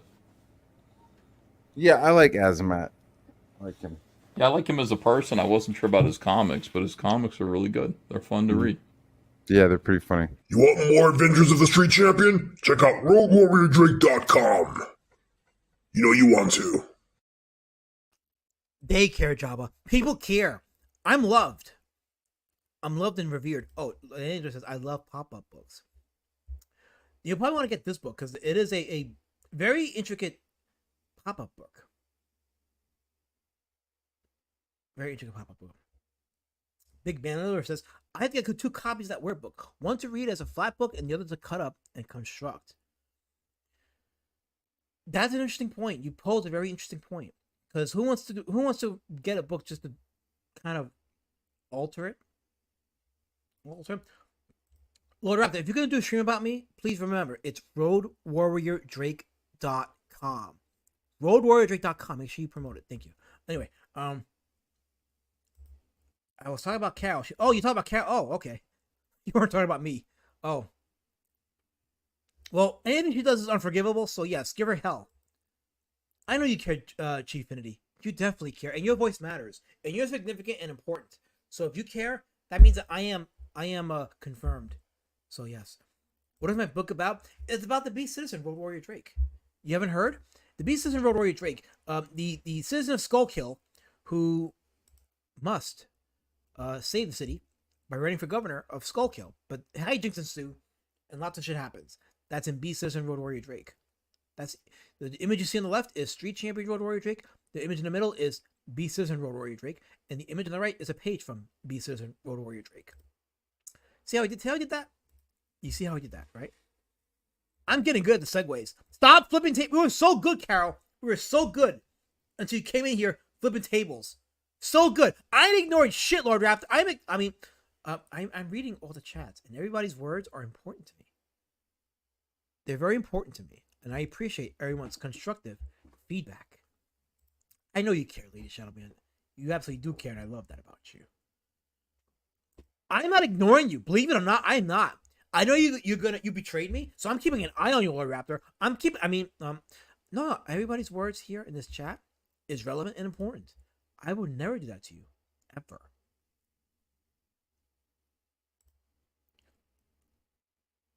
Wait, looks like a Disney character's not compliment. Azamat. Leave me alone, guy in this room. I'll take whatever I can. I'll take whatever compliments I can. Our good friend Akuma is here. Long time no speak. How did I get here? Why does my ass hurt? I don't know. Maybe ask this guy right here why your ass hurts. Always with the betrayal. Always with the betrayal and the slander. But welcome, Akuma. Glad you could be here. So, scroll down more. Does Road Warrior Drake take donation scams like Mayor Adams the Pock? Woo! That's gonna derail the stream.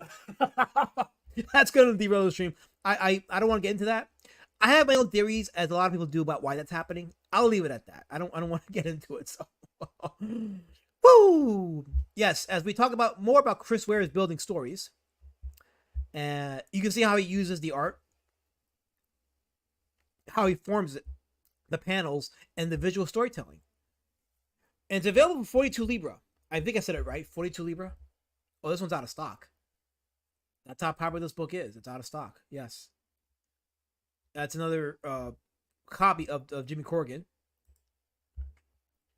Yeah, but the best way to describe it is pop-up books for adults. It sounds funny, but that is really how best to describe these works. So Rusty Brown is another one of his books, his third most famous one.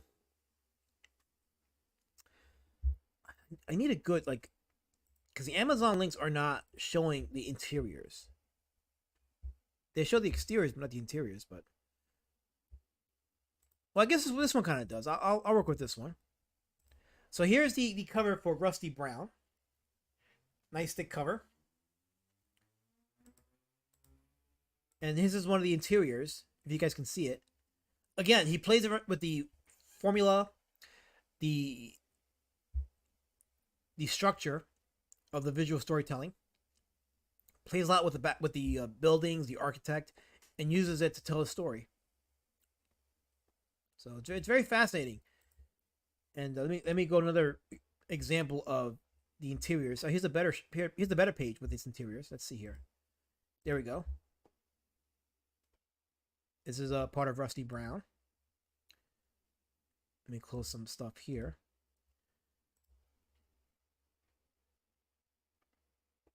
I'll show another interior. Look how thick the books are. This is okay. So this is going to segue to my Efap. But you notice how much content these books have.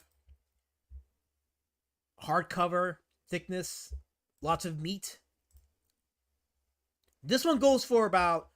You can buy this. How many pages is this? This is 348 pages for $34 on Amazon.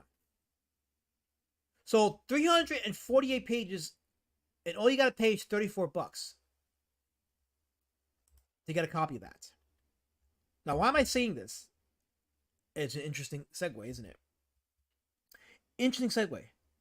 If Rose Warrior Drake accepts Rolex bribes, I'll buy it. Let's talk afterwards. We'll talk afterwards. The betrayal is spreading like a contagious disease. It really is, Akuma. I did nothing. See, I was just here talking and sharing my wisdom and talking about my love for comics. And I'm trying to make comics great again. And you got people like LRJ coming in here and stabbing me for no reason. I did nothing to them. I've been nice. Oh, no. Look who's here. Damn it. I just wanted to have a good stream. I wanted to have a fun comic-related stream. For once! Without all these harassers coming in here. Do you think a younger Elasmat would look good with a Hitler mustache? Maybe, I would. I think I would. I hope everyone is doing good. By the way, when JD Kirby says that, he means the opposite. Don't let him kid you. Whatever you do not let him kid you. So So we go to the Efap portion of the stream now because I'm looking at the time. But I definitely enjoy Chris Ware's artistic expressionism and the way he produced his books. And it's again he employs the minimalist style with the characters, but he plays around with the backgrounds and the architecture. It looks really good. And then the way he employs the structure of the books and how he uses the 3D aspect of them to tell the story. It's pretty fascinating stuff. And as you see the price point, they're like 30, 40. They're average about 30 to 40 bucks. These thick 300 plus page hardcover books. Now, why is that relevant? Well, I saw a clip on Of All People, Student of God's channel. By the way, sub to Student of God. Bad Sauce worked hard on this channel. And I'm just making jokes. I know you object to it. I'm allowed. I can do that. Anyway, so there was a discussion, and by the way, just so that we are clear, just so I can set the parameters of this EFAP, I am not doing this EFAP with the intent of going after anybody specific. That is not the intent of this EFAP. I am not trying to start a quote-unquote creator beef. I'm not doing that. That's not the point of this EFAP.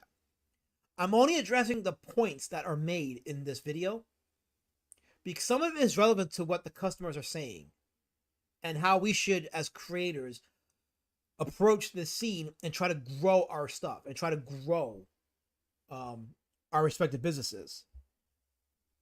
Hey. I know you meant that, Jobbage. I know you meant that. I'm hoping for Student of God to join the Cabal. I hope he joins the Cabal so he can sabotage it from the inside. I'm rooting for that. I mean, I hope you guys have fun. That's what I mean. But yeah, so the subject of pricing came about, and I'm gonna address this. I've seen this video like multiple times, and I said to myself, okay, I'm gonna EFAP it this way. I'll EFAP it that way. No, I'm not farming. I'm just making a point. You're gonna see what I'm gonna discuss here. But this is an interesting video, so let's play some of it. So here we go. There are ways to do this and be smarter about it.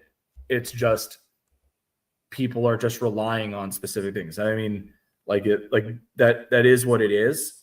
But I think that we need to focus on, if we want things to succeed and continue to succeed and grow, prices need to be more accessible. So okay, so the context of the video is with this bad economy, with Bidenomics, with that, prices are an issue now with books, and we're seeing it with the decrease in sales all around. We've seen it with the recent Godlike 2 with John Malin. His sales are down from the first book. We're seeing it with the recent Cyberfall comics. We're seeing it all around other comics too. People are, most of the scene, people are losing backers, they're losing money. One of the things is the he actually makes a lot of points I agree with. So we're gonna discuss it because he makes a lot of points that I actually agree with him on what he's gonna say. But yeah, with the economy being bad, there needs to be an attempt by creators to lower their prices. Now, when I was doing my campaign for Street Champion Road Warrior Drake, when I was doing my campaign and I was doing the pricing and how much I was going to charge the backers, I noticed that the price that I agreed to, because I was trying to be fair between what I was paying for the expenses and also pocketing a couple bucks here or there for profit, I noticed that my book, the pricing, was very comparable with a lot of the floppies in the scene. Like, I was charging $30 for a trade paperback and $40 for the hardcover. But I noticed that a lot of creators were charging $25 for 60 pages and under floppies.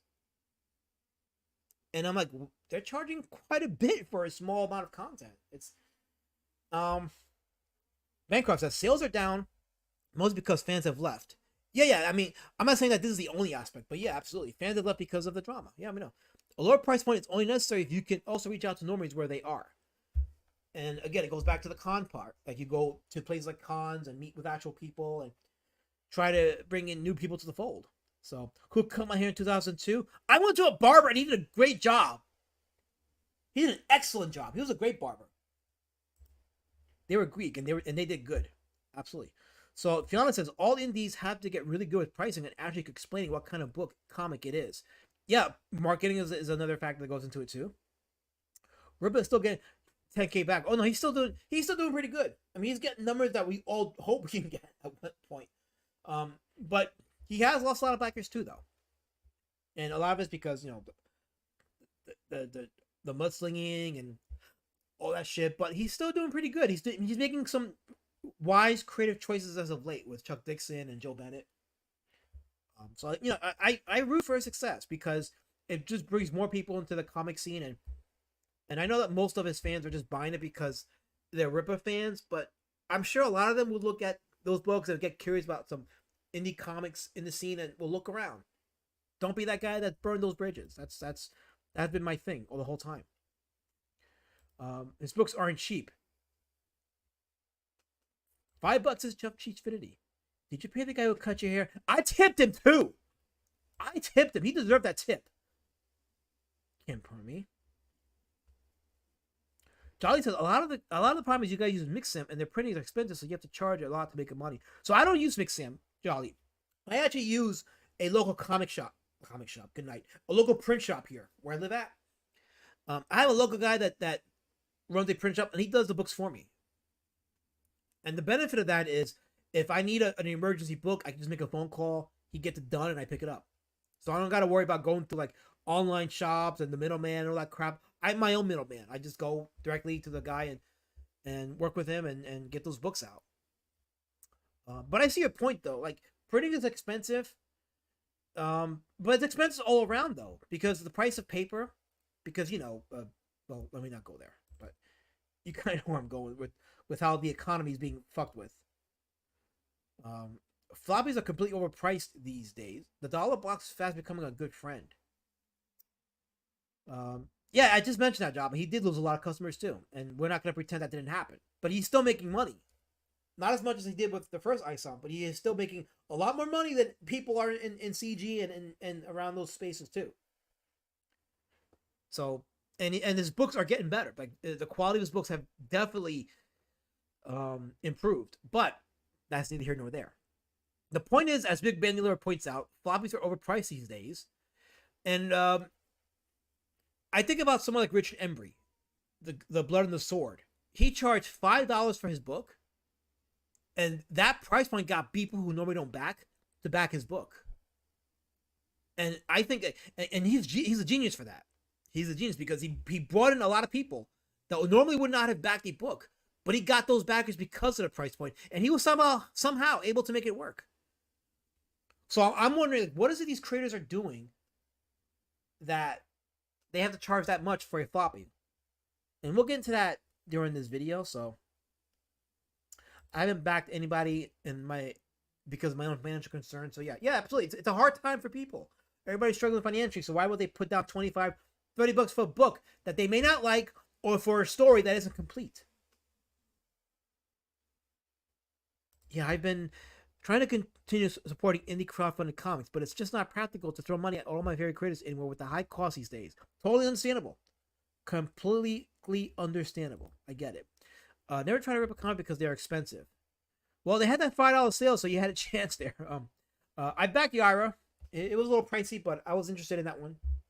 It's the only Ripper book I've backed so far.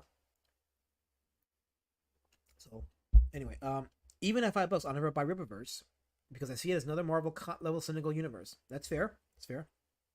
Shipping price is also a main factor. That is true. Shipping is also astronomically expensive. Prices have gone up in the last year for shipping. I don't know how any indie creator can put up a floppy out for less than $15. I 100% agree because you put a 60-page or less book out, you could sell it for 15 or 10, and you can still make some kind of profit. But let's continue on with the video so you can see where that goes because somebody brought that up too. So charging $25 for a floppy is not a way to keep business. No. Because at the end of the day, for $25, people can get two manga taco bonds with over 360 pages worth of content. For $25, people can get, 2 image comic trade paperbacks. For $25, like you have to look at it like this. Yeah, so yes, people are willing to pay a larger price for a more boutique item that is indie because we are trying to grassroot and everything like that. But keep in mind that people are going to expect that you put this as your shelf price. And if you don't put it as your shelf price, they're going to ask you why it's not, because they paid 25. Right. And that's where it's like you've like there has to be there's so much cost that goes into producing a comic. $5 per, I understand it is a lot of expensive. There's a reason why this is very difficult to do from the ground up. But if you're going to do it from the ground up, you need to do it right, and you need to do it in a way that respects your backers. I'm not saying go and sell your book for $5. I am saying you should not be charging $25 for a floppy.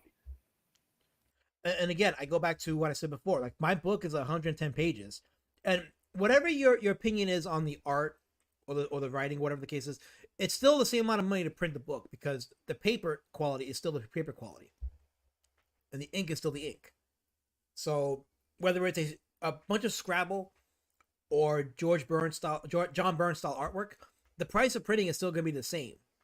So there is a set price for printing your book, and of course, different print companies charge differently. And also, like, you print in mass bulk, it's also cheaper that way too.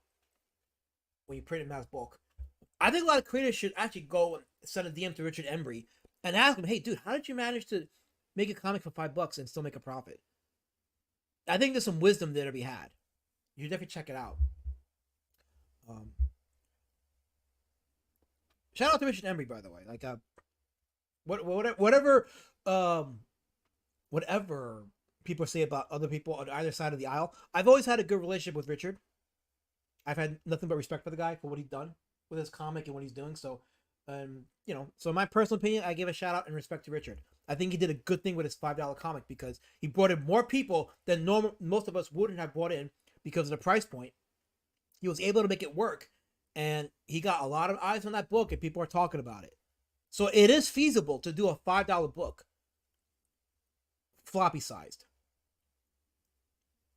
As a Panda says, people are willing to read a black and white comic with a cool story at a lower price than to read a full color prestige piece of unforgettable, unreadable dog shit.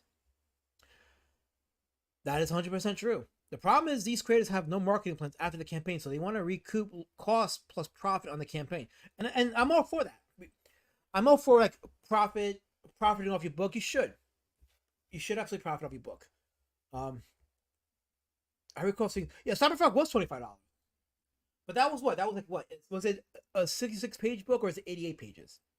I mean, I can pull out my copy out, but I don't feel like doing it right now. But was it in the 60+ range or the 80+ range? But it definitely was for $25 during the Indiegogo, and he sold it, I think, for $40 at the con. Like, I got Rick Planet for like $40 at the con. Was it $40 that I got it for? I don't remember. Maybe I got it for $40, maybe $25. I don't know. I am EFAPing the guest, Lord Rapper. You know what I'm doing. I am EFAPing the guest. How dare you derail my stream with your incessant and all criticism and feedback is welcome, Lord Raptor. Thank you for helping with my engagement. Bancroft says, do we know Richard made a profit? He might be pricing it as a loss leader. I don't know. I mean, I assume he's making a profit off of it, but I could be wrong. I don't know, man. I honestly, I can't tell you for certain, but I still think he was able to make it work. He really was able to make it work. I admire him for that. Somehow, somewhere, there's some kind of wisdom that needs to be shared, so that creators can start lowering the price points. If you're doing floppies, graphic novels like 100+ pages, like I'm doing. I mean, my shit's reasonably priced because of the length of the book itself, plus one of the versions is hardcover, so it's kind of comparable to the market, more or less. But if I go along with the pricing points of some of these creators, I'd be charging like $60 for the hardcover, which is ridiculous. But there are some, but they're usually a lot longer than 22 pages and come with specialty covers. You know what's funny though? I'll say this though, Michael. You'll get a lot of variants in the floppies out in the comic shops, and they still cost the same. Like, I remember when Detective Comics number 1000 came out back in 2019. I was there for the midnight release of that book. I bought like 2 versions of it because I was told it was going to be valuable years down the road. Not sure how true that is, but They each had different covers, different variant covers. They each cost the same amount of money though. So I don't know if that's your point. If you're saying that books with specialty covers cost more, but no, the industry is able to make it work. I know you're gonna say it's a different model, but still, paper is still the same price. So, not 70 plus pages for Cyberpunk. I think it was in the 60 plus page range. I could be wrong, but I believe it was. So, gone are the days when you could buy an 80-page giant for less than $5. Yeah. So, I think Blood Honey was 84 pages. Yeah, it might have been. Yeah, it might have been that long. So, I was the first Lord Raptor in this sphere to point out all the people in my chat throwing their spears at me. I was the first because I am a real Poc. I'm a real Poc. I'm real. I'm cherished and I'm loved. Big Man Leader says, "How was Alterna doing these days? I haven't heard much from them in a while, and the prices were not bad. Oh, they're still around. So this is a problem with the algorithm because they still post a lot on their Twitter, and they do stream on their YouTube channel. So they are very active. They're very active, but a lot of other stuff is clouding our feed, it seems. So you have to actually go to their account to see what they're doing. You have to actually go voluntarily into their account because some of the shit is not showing up on our timelines. You could say a book is worth $25, but if nobody's buying it, the price needs to go down. That's a good, Jolly. That's a great point. It's going to segue into what you're going to hear in the video now. So I'm going to leave this open, then listen to what's being said. Here we go. Like that's not okay. Let's see. Case Crazy Cat says manga's black and white and published on newsprint paper. People understand the difference. Curious to see how Shane and John did this week. And yeah, we'll get back around that at the end of the show. But BA says here, 25 isn't unfair. We aren't the mainstream. Our print runs are tiny. Also, many of us are not outsourcing the art to lower cost countries. I mean that's I don't think that's particularly true. There are plenty of artists that I have worked with that are from the Philippines, Brazil, all over the place, because that is a way that you can cut your overhead and still get incredibly professional work. Quality, and if you aren't doing it, you aren't necessarily going about this the right way. The artist for Elysian Fields Reborn, William Moore Reyes, is from the Philippines, $100 a page for his pencils. And let me tell you, that's that dude is a top tier. Like, the fact that this guy hasn't been picked up by Marvel or DC or anything like that has blown me away because his work is phenomenal. Yeah. Dean James from The Embrace, Australia. Great artist, Kari Salviejo, when I used her for SPQR, she was $80 a page. Her prices have gone up considerably. So I understand. Okay, so here's the thing. Okay, so a lot of the creators that price their comics a little higher for floppies, they do that because it's their way to recoup their losses. Not recoup their losses, to recoup their expenses for paying artists. And here's my thing about that. And listen to what I'm going to say about this. A movie ticket is the same price, whether it's a movie that was made for $20 million or a movie made for $200 million. The price for a ticket is still the same. It doesn't change because one movie costs more than the other to make. That's how I look at comics. Is if you pay an artist a certain amount of money, you can't pass that expense on to the backers. Like, you're gonna have to eat that cost until you sell enough copies of that book to make a profit and to, at least break even and then start making profits. That's another thing too, is a lot of creators, they look at their expenses, whether it's paying artists or whatever the case is, and they add that onto the pricing of their books. In a way, they're kind of putting their expenses onto the backer's shoulders, and that's part of how they don't get the many backers, because the price of the books become expensive because they're compensating for the expenses. And it's like, however much money you spend on a comic book, it should not trickle down to the backers. That's where you get multiple backer numbers. You get multiple people coming in and buying your book or backing it, we'll say. Like with a $200 million movie, they have to get a certain number of people buying those tickets to make a profit. A film that only costs 20 million isn't under the same kind of pressure that a movie that was made for 200 million has to make a profit. The movie ticket is still the same. You gotta respect the market. You gotta respect customer demands. If you can bring those prices down, you should. Because, again, I'll go back to Blood and the Sword. A lot of people backed that book that wouldn't have backed it because of the price point. It was a brilliant marketing strategy. It really was. If he wants me to, I'll do it. Fuck it. I don't care. I don't care if you guys make fun of me and my style. I'll do it. Eric Joe, if you're watching, I'll draw you a book for cheap. Shit, just pay my rent for the month and pay my mortgage for the month, and we'll call it even.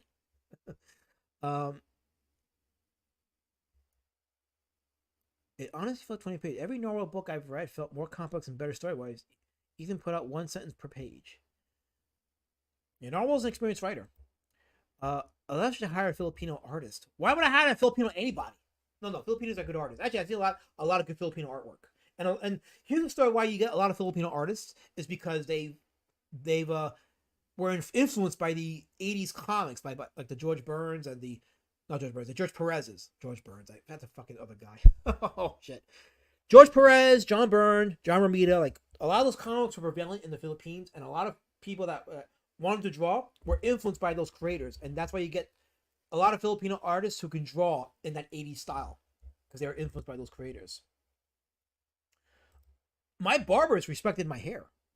They loved my hair. They love my hair.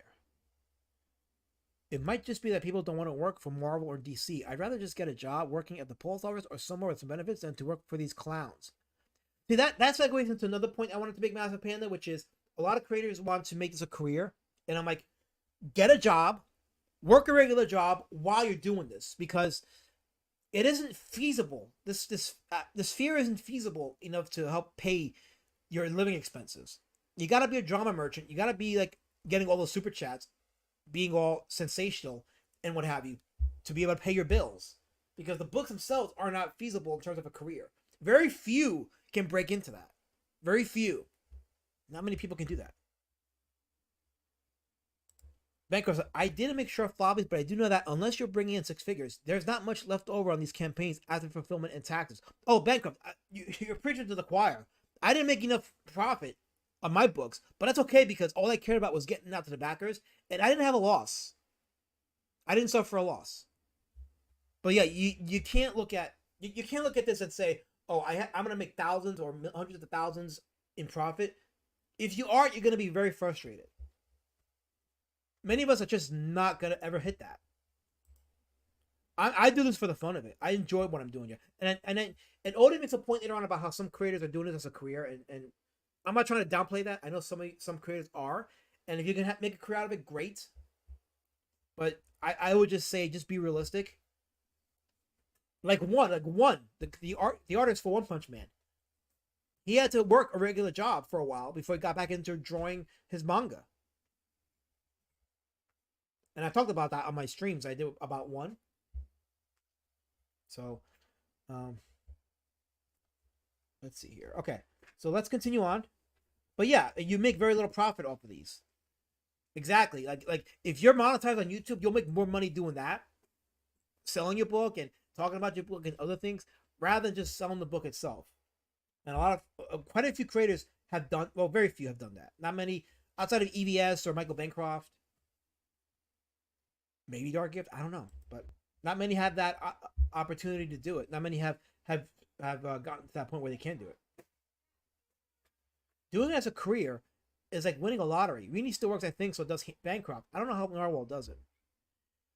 You know, but that is true. Like if you can get a career out of doing this, you have hit the lottery. It is exactly like that. That's been a frightening thought to me, to put all that work and then make little to nothing on your campaign, even if your campaign is so-called successful. Master Pan, like I said, just work your regular job and do your book. And you'll be fine. Because treat this as fun. Because if you treat this as fun, you're going to want to do more of it and you're going to hustle for it. And who knows, eventually you might get to that point where you become successful enough to only have to do this as a career. But the first step is to have fun with it. Is Global Comics free for people or a subscription? Oh, I don't know what that's about. Oh wait, this is about Bancroft. Yep, going to put it up on Global Comics. Most likely. Okay. So, why are you so salty, John? Very salty. I'm glad. I like that you're mad. I like that he's mad. When he's mad, I win. I'm a winner, and I'm important. Here we go. Preferably since then, because she's got taken on a lot of work. But even still, $120 a page, I think, is what her current rate is, and she's fantastic and she's fast. Like you should absolutely be using these things because they are tools to make sure that you're doing things in a way where you can get your projects done at a lower cost and still make sure that it's quality. Right. Yeah, like, and newsprint's great. At the end of the day, BA turns say if you're paying 300 plus per page, you can't charge 15 unless you have thousands of backers. Look, man, that's the whole part is you aren't the only one that should be out there promoting your book. You have an art team. And this is the mistake that I made when I had people doing variant covers for my book is I didn't press them hard enough to promote my book. Like, honestly, like doing collabs with the creators is useless if they're not going to promote your shit outside of your circle. I learned that lesson the hard way. Never again. Unless like if I have you doing a variant cover of my book, I'm gonna put it in my contract that you must promote my book. Apart from quote tweeting me, like if you have a stream, you need to talk about it on your streams. Like okay, case in point, and some people may not like this, but I don't give a shit. The Saska sisters, when they did the Ira, they were promoting that book to up and down, left and right. They were doing their own tweets. They were talking about it in other streams. Heck, when the whole Horseman thing came out with Chuck Dixon, they were talking about Chuck Dixon and promoting it on their stuff. Like that's excellent teamwork right there. You get a lot of people that just they'll do work for you, but then they don't promote you after that. It's like, what's the point? So unless you agree to promote my stuff on your streams, on your channels, on your platforms, I probably won't work with you. Sorry, but my time is valuable, and so is my money. My money is valuable too, so I have my own standards. Say what you will about the quality of my work. I have my standards. Ethan's detailed art kind of helped. Now I hate Ethan, but the art is still great. But waiting that long is the main issue. He hasn't finished anything after Cyberfrog 2. Yeah, and unfortunately, he's got to start paying attention to that because it's going to cost him in the long run. It's already costing him now. It's costing him and Malin, all these people. What channel is this vid from? Well, we're watching this from Student of God's channel, but this I think was a Kitty Did stream. But this is straight from Student of God. He clipped this and put it on his channel, so we're Efap from his channel. But this is one of Kitty Did's promo streams, and this kind of went in a different direction. So we're gonna try to finish watching it. The Saskuses are employees and get royalties. They get royalties, yeah, but I don't know if they're employees. I think they're contracted, but they're not employees of Eric July. They're their own independent creators. They do their own movies, their own stuff on the side. They were just hired for Yaira. They're not really employees. At least I don't think they are. They're just employees. They're just independent contractors. Not the same thing. Not the same thing, to be honest with you, because they didn't do any work on Horseman, but they were promoting Chuck Dixon and their stuff. So why didn't they promote Gooding? I don't know. Gooding was a different type of marketing thing because he just released it without really any fanfare, which is part of why that book didn't make a lot of money. And I think also because for a lot of people that particular story just didn't really interest people. I know it didn't interest me. Like Horseman interests me a bit because of the whole Punisher thing, but and also the chatter about the name of the character and Chuck Dixon and Joe Bennett's involvement, but that's about it. I also hate Aladdin, but he pays me to be here after. Shut up, God! Don't say that. Don't put that out there. How dare you put my rates out there? You just doxed my rates. Damn it. Oh, more betrayal. More betrayal. More betrayal. The Saskuses are employees. They are editors and lore masters. Well, I mean, if they are, whatever, it doesn't matter, man. The point is that, well, no, I mean, yeah, that changes things a bit. Yeah, it changes things a bit, I guess. I mean, if they really are employees, like full-time employees of the Rippaverse, and yeah, I guess it makes sense why they would promote. But then again, like Jabba said, why did they promote Gooding? Why didn't they promote Gooding? So, I don't know. I guess I don't know. Maybe there was something to that. I don't know. I'm not saying I know everything. Trust me, I don't like to pretend like I know everything. I really don't. Not only is your time valuable, but time is short. Big Bandolier, who are you talking to, man? I learned that lesson 2 years ago on October 1st, which is 5 days away. October 1st, 2022, when my wife passed away in the hospital bed, as I held her hand and heard her last breaths. That's when I realized, yeah, this time is short. But then I also realized, well, not realized. At the time, I was like, you know what? This life ain't short enough for me. I was going through that phase of my life where I didn't want to, but if it was gonna happen, I would have allowed it to happen. You guys know what I'm talking about. But yeah, time is short, and when you run across something in this life and it's good, cling on to it, hold on to it, and just make the most of it, because you never know when it's your time to go.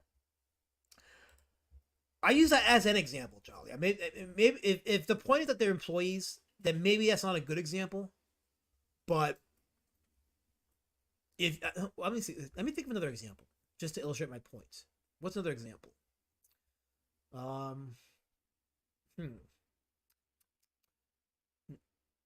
Let's see here. I'll try to come up with an example as I continue on with this. So I never had control, Judge Infinity. These people hate me. I've never had control.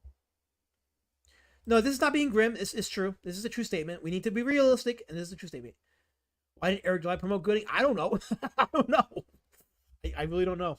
I can't help you there. I don't know. Oh, so scroll down more. Let's see here. Okay, I'm gonna skip a lot of the chats. Okay, we need. Okay, there you go. Great example. Okay, perfect. Great example. She promotes comics she has covers on. Okay, so you just gave me a good example. That's an excellent example. So there you go. You did the work for me. So I appreciate that. For once, a white man doing the work of a POC. For once. See, we're making strides here. We're building bridges. Anyway, let's continue. At that point, you look at it, look at your followers, and then go look at, like, I know that you had Corey Barton doing your art from for Vigilantes Creed, right? This isn't just these aren't just your followers. These are Corey's followers. Yeah. They are the How to Draw Comics community, because Corey is Clayton's brother. Yeah. Like use your promotional resources. This is why you invest in these people, is you have a collection. You aren't. Damn it, Jolly. Damn it. Let me have this one. Damn it. So what you're saying is a native helping a POC. Well, that makes me the bad guy now. That makes me an interloper. Well, I'm not really an interloper because I am colored. I was brought here in chains. So we are brothers, because I was brought here in chains and you were enslaved in chains in your native lands, and I was taken from my native land and brought here, and now I am a glorified janitor. I mop floors. But we need clean floors because there's bacteria in the floors and we have to clean them. So I'm more for that. It's an honest job. Hail to all the janitors. Just you. You are your creative team. If your creative team... Odin, does this part-time as a hobby, many of us were canceled from the mainstream, and do this as a career? We need to feed our families. I understand, but at the end of the day, there are plenty of us who are trying to make this a full-on career. Yeah. And so if you treat it as a part-time hobby, that's fine. But like, a lot of us who are scraping from the bottom to get up and push over, that's right, are trying to make it. And at the end of the day, $25 a book for a floppy isn't the way to do it, because it's not commercial. It's not viable. Yeah, I couldn't. There's no way I could do that, man. Like with what I got. Mm-hmm. I will this is where, going to conventions is important. This is where going and doing all these things are important, because you need to be able to expand beyond just the bubble of the internet in order to grow. And if you're looking at this solely as, oh, I'm doing this as a part-time hobby, that's fine. Yeah. But then expect for it to just remain the same. Frog Tony's asking why I'm upset. I'm not upset. I am simply stating that $25 for a floppy is not a sustainable. So again, like when you start speaking the truth about the comic scene and you break down the logistics about its economy, the market, all that stuff, I find that a lot of people, whether they've been here for a while or they just entered from wherever they were before, when you see something that doesn't agree with their preconceived notion, they consider you to be hurt or mad. It's like, no, this is not about being mad. This is the reality of the comic scene. This is the reality of the economy, of the economics. This is the reality of backers and consumers and customers who have a choice to make. They have a choice to make when it comes to paying $25 for a book or $25 for their water bill, their trash bill, wherever they're at, things like that.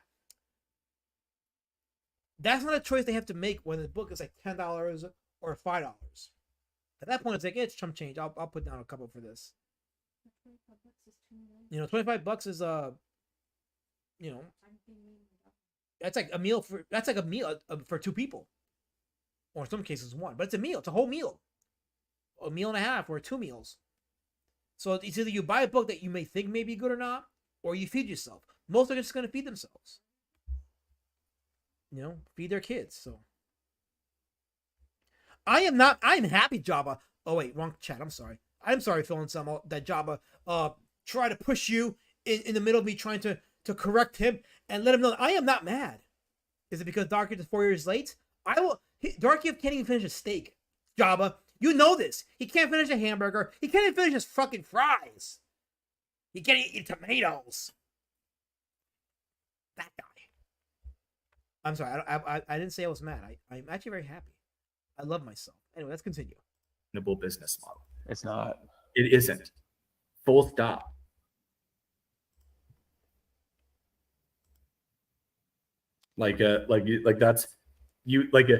You guys are talking about like individualistic things. I am saying if you go to a convention and you say my book is $25 and it's this, and BA, you're also on a bit of a different thing because you have a novel that has illustrations, right? I know that you're trying to turn it into a graphic novel as well, but you will have that money that you've made on the novel, which you have saved tons of money by not having to pay for near as much art. You will be able to take that and invest it into your graphic novelization. Exactly. I am saying that you should be charging like 15, which is more expensive than. I will kick any man down, Jabba, who can't finish his fucking hamburger. You realize how insulting it was to see him mutilate that hamburger the way he did and destroy dinner etiquette? I really was offended that night. I was totally offended. He deserves to be kicked down hard for that. I'll do it every day until I'm old and in my stages of dementia. Yeah, no, $15 for a floppy is a good deal. I think a lot of people who wouldn't buy a $25 floppy would buy a $15 floppy. And I think there's still room for people to make a profit, depending on how many pages that book is, of course. But yeah, $15 is not bad. 5 to 10 is a good price too, says a guy in his room. Yeah, anywhere from like 5 to 15 for a floppy, I think is fair, and it gives a creator more backers. Because here's the thing, and this I think is a point he brings up. Odin does later on here is he'd rather have more people backing than more money with less people. Let's listen. Than what the mainstream is doing, but like it's also more accessible. I would rather have people back again. 1,000 people back at 15 than 100 people back at 25, or 100 people back at 15 than 50 at 25. Yes, you want the numbers. You want the amount of people more so than the actual money, because the more people you have, the bigger fan base you have, the more you can make a profit down the road with other products, and you bring in people to your fold.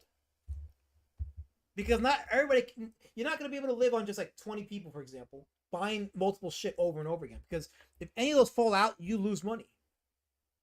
But having a bigger customer base, I think a lot of creators would prefer that over, a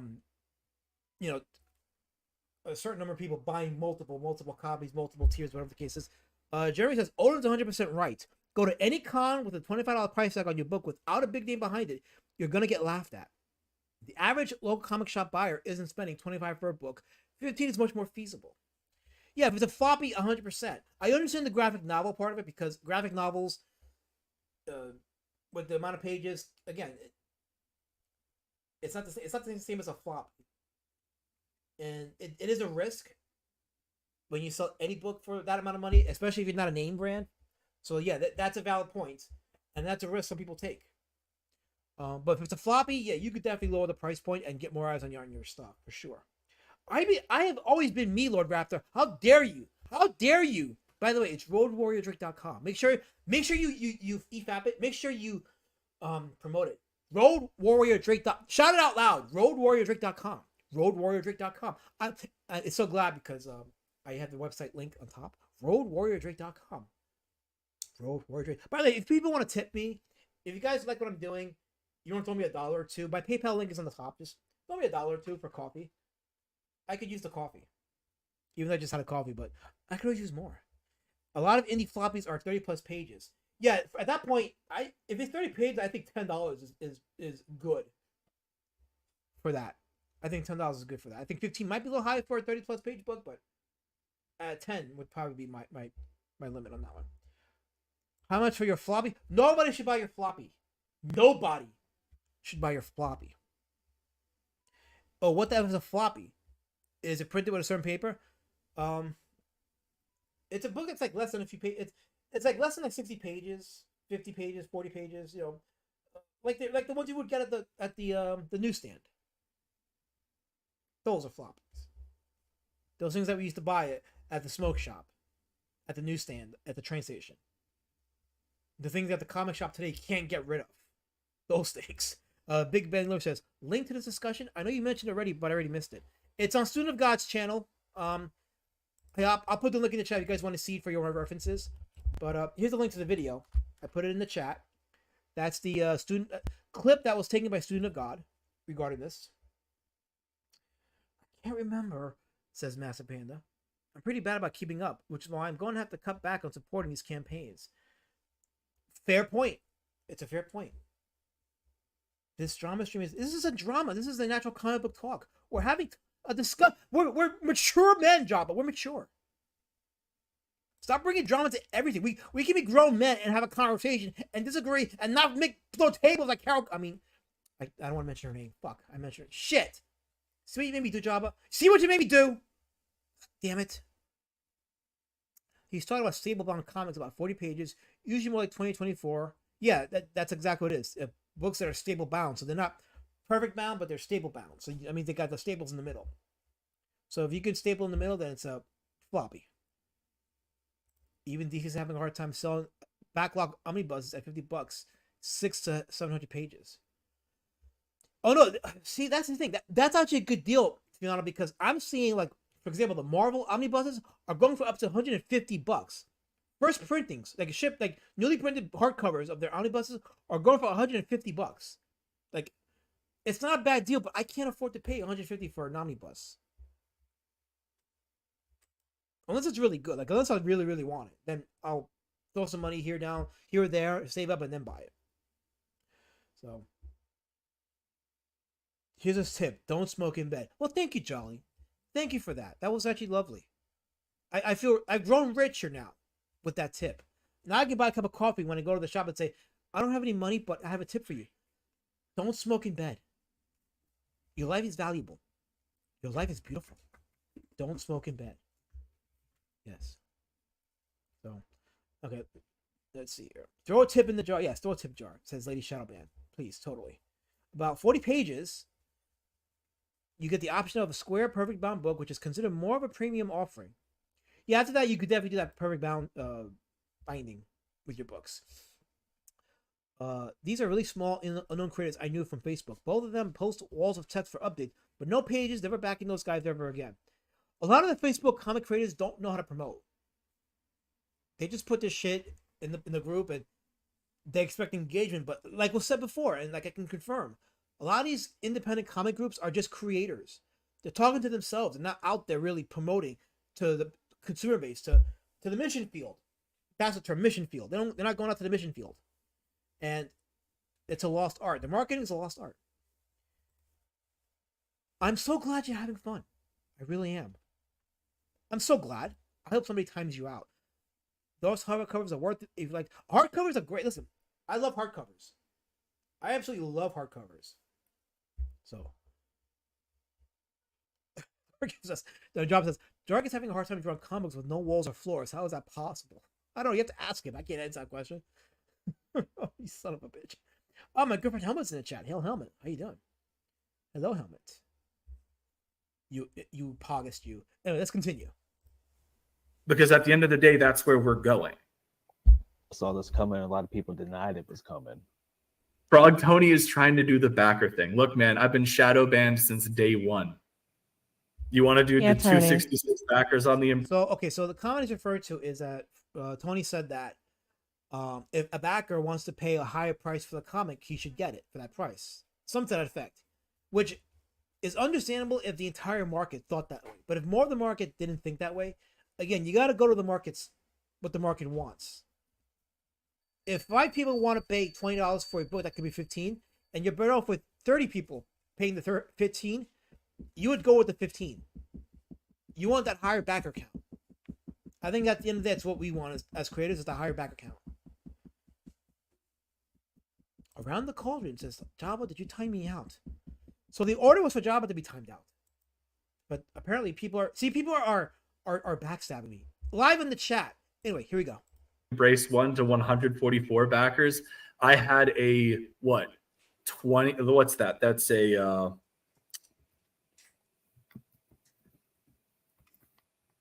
and I will say, Tony, he has been shadow banned real bad.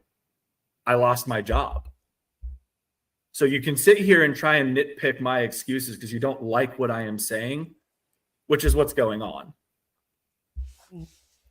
Or go ahead. Like, or you can. Why we're listening to this. So we're listening to Odin, who's a comic creator, bringing up a point. And this is a clip from Student of God's channel. So Student of God clipped this. He put it on his channel. So I listened to it quite a few times, and I'm like, yeah, this got to be discussed because a lot of creators are kind of like, they're all in their heads and they're not reading the market well. Michael Bancroft says, you also need to get outside of YouTube to lower your prices. A lot of people that go to it for a cheaper price point don't actually find more backers.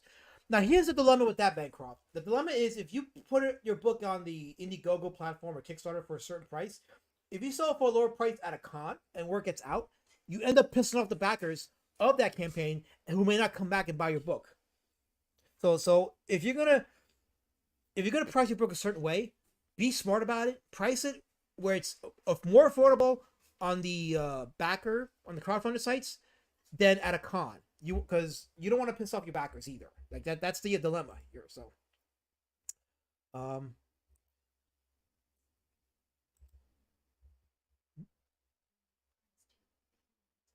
yeah, you want the price to be appealing to the backers. You want to look at like say a $15 price point for your floppy and be like, oh, maybe I can.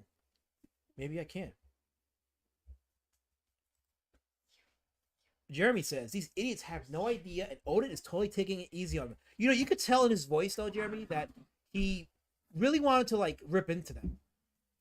He really wanted to. I could tell he was being very reserved.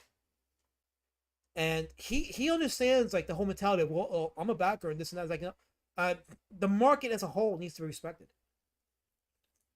You know, I know that the market is made up of individual backers, but the whole market as a whole has to be respected. Helmet says, creators work on your shit, not on your appearances on shitty streams with shitty people, especially CG. CG is DED. Get over it, says Helmet.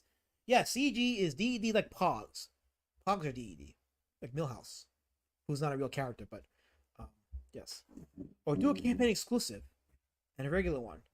Yeah, that's definitely a valid point for sure. So, Lord Raptor is promoting PRON here in my chat. I'm talking comics, Lord Raptor. Why are you bringing up adult stuff in my stream? Why are you derailing? You're derailing in my stream. How dare you do that? Why can't we just talk about comics, Lord Raptor? Why do you have to bring up adult stuff and derail my stream and taint it. What's wrong with you? Why am I not allowed to? I mean, I keep getting myself derailed. I mean, thank you for your feedback, Lord Raptor. It's valuable, even though you're a betrayer, but still, it's valuable. It's very valuable, and you're important. Michael Bancroft says Oda's been doing this for a long time and isn't slowing down. Even Razorfist, Fiona says, made the mistake of retail releasing to Amazon before his backers started getting their copies. Well, to be fair, Fiona, and I heard this from a lot of his backers, he did say that was the case. He did say that would be the case before he put his book on for backing. So a lot of his backers did co-sign on that, from what I understand. So if his backers are fine with it, then I don't see a problem with that. It'd be a problem if it was like a Mitch Breitweiser thing where you make a book and then you crowdfund it, and then a year or two later you put the floppies of versions of that book out on Walmart before the backers get it. That's where you're like, okay, you kind of fucked up there. And he did. He fucked up there. But we don't got to revisit that. We know. Hogs will never fade. Don't gas Helmet's head. Don't gas his head. Here we go. Let's listen to more. Or go ahead. Like, or you can take this at face value of, this is not me trying to be a mean dude here. This is me saying that if you want this to grow, $25 for a book is not manageable. Because I've been working at this for 5 years and I'm paying attention, Frog. Like, dude, okay, I'm going to stop reading Frog Tony's comments. But I encourage everyone to stop doing that too. I'm just saying. Let's continue. Anyways, Stop reading the chat. And this isn't like B.A. Turner saying, like, let everyone run their businesses the way they prefer, but don't take jabs at others and call them overpriced just to try and pick up more backers yourself. That's not what I'm doing here. All I am saying is that the current model isn't sustainable. And I say that, and I say what I am saying because at the end of the day, if you want indie comics to succeed, it needs to be able to grow, and you are not going to grow at $25 per book. You're just not. Yeah, and I think this is more of a people at Hen this got level. timed We're out? not talking about like Who timed out Hen? How dare you? How dare you kill my engagement, Java? Now I gotta go back and unhide her and make her a freaking mod. I have to mod her now. Damn it! Damn it, Jabba. Why did you really hate me that much, don't you, Jabba? You absolutely hate me that much, don't you? That I had to make her a mod. Damn it! I can't have nice things anymore. I had to make that witch a mod of my channel, Jabba. Damn you! Damn you! How much is this? I'm not paying $25 for a collector's edition Tarzan, Prince Valiant, and those books are good. I don't care, Helmet, because I had to make Hen a mod. Because fucking Jabba timed her out. Why would you do that to me, Jabba? You really hate me, don't you? You really hate me that much, huh? Oh, by the way, Jeremy says, these guys just don't want to hear the truth. Their books are simply not worth $25 plus shipping. That's the bottom line, Jeremy. Is that a lot of creators have it in their heads that they put their value of the book in their head, thinking that the market's going to reflect that. And it's not the case. Like Roy Thomas said, the people, not the creators, decide the value of the books. And they determine the legacy of those books. And that's a very true statement. I'm not saying undercharge, your stuff, but only the market decides if your books are worth that much money and if they're willing to pay for it. Depending on Stop laughing! Stop laughing! This is not funny. It's not funny. You made me make Hannah. Now Lord Raptor's gonna Efap this. He's gonna make me a content now because I gave that witch a wrench because you couldn't keep your hands off her, Jabba. So now I become content for that betrayer, Lord Raptor. Thank you so much. Oh, wait, you mean I didn't have to mod you? Damn it! Damn it! Betrayers everywhere. There's betraying everywhere. Damn it! Now this, you guys saw this happen in real time. You saw this happen in real time. This is a perfect example of a gay op. You saw it happen. You saw it happen. Damn it. Oh no, now there's multiple hands. Oh fuck me. Oh fuck. Multiple hands. Oh fuck me. Damn it! I need a break. I gotta take a quick break. I gotta put something on here. I need to collect myself here because.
The answer is yes, Helmet. That is Lord Raptor's girlfriend. See, they all work together to make her a mod in my channel. This was a gay op, the worst of its kind.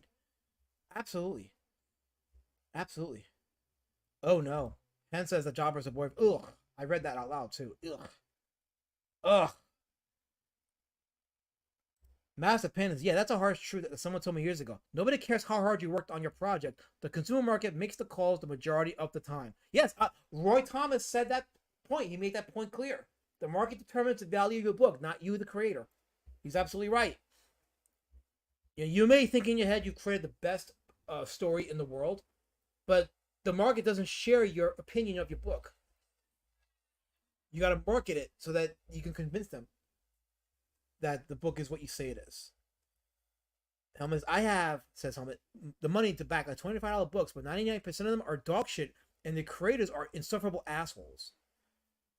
I don't know your other channel had. I didn't know that. I don't spend 24 hours on YouTube. I do other things. I just found out about you 2 months ago. Now I found out about your alt account. How am I supposed to know these things? Hen for Vendetta? Of all the Dario comments, I had to read that one. Ugh. This video is about $25 floppies. Who is selling that besides Ethan? Well, I'm not gonna put anybody on the spotlight. You'll have to just research for yourself, but it is out there. It is out there. I'll say that. Let's see here. Okay. I am DED. Why? Because I'm a Hawk? Because I'm a Hawk, right? Yeah, one less color in our community, right? I'm sure you're happy about that, Lord Raptor. Well, you know what? I hope your girlfriend, Hen, is a good replacement for me. I hope you're happy with that. Son of a bitch. I'm so mad I made her a freaking mod on my channel. This is all because of this guy's fault here. Damn it.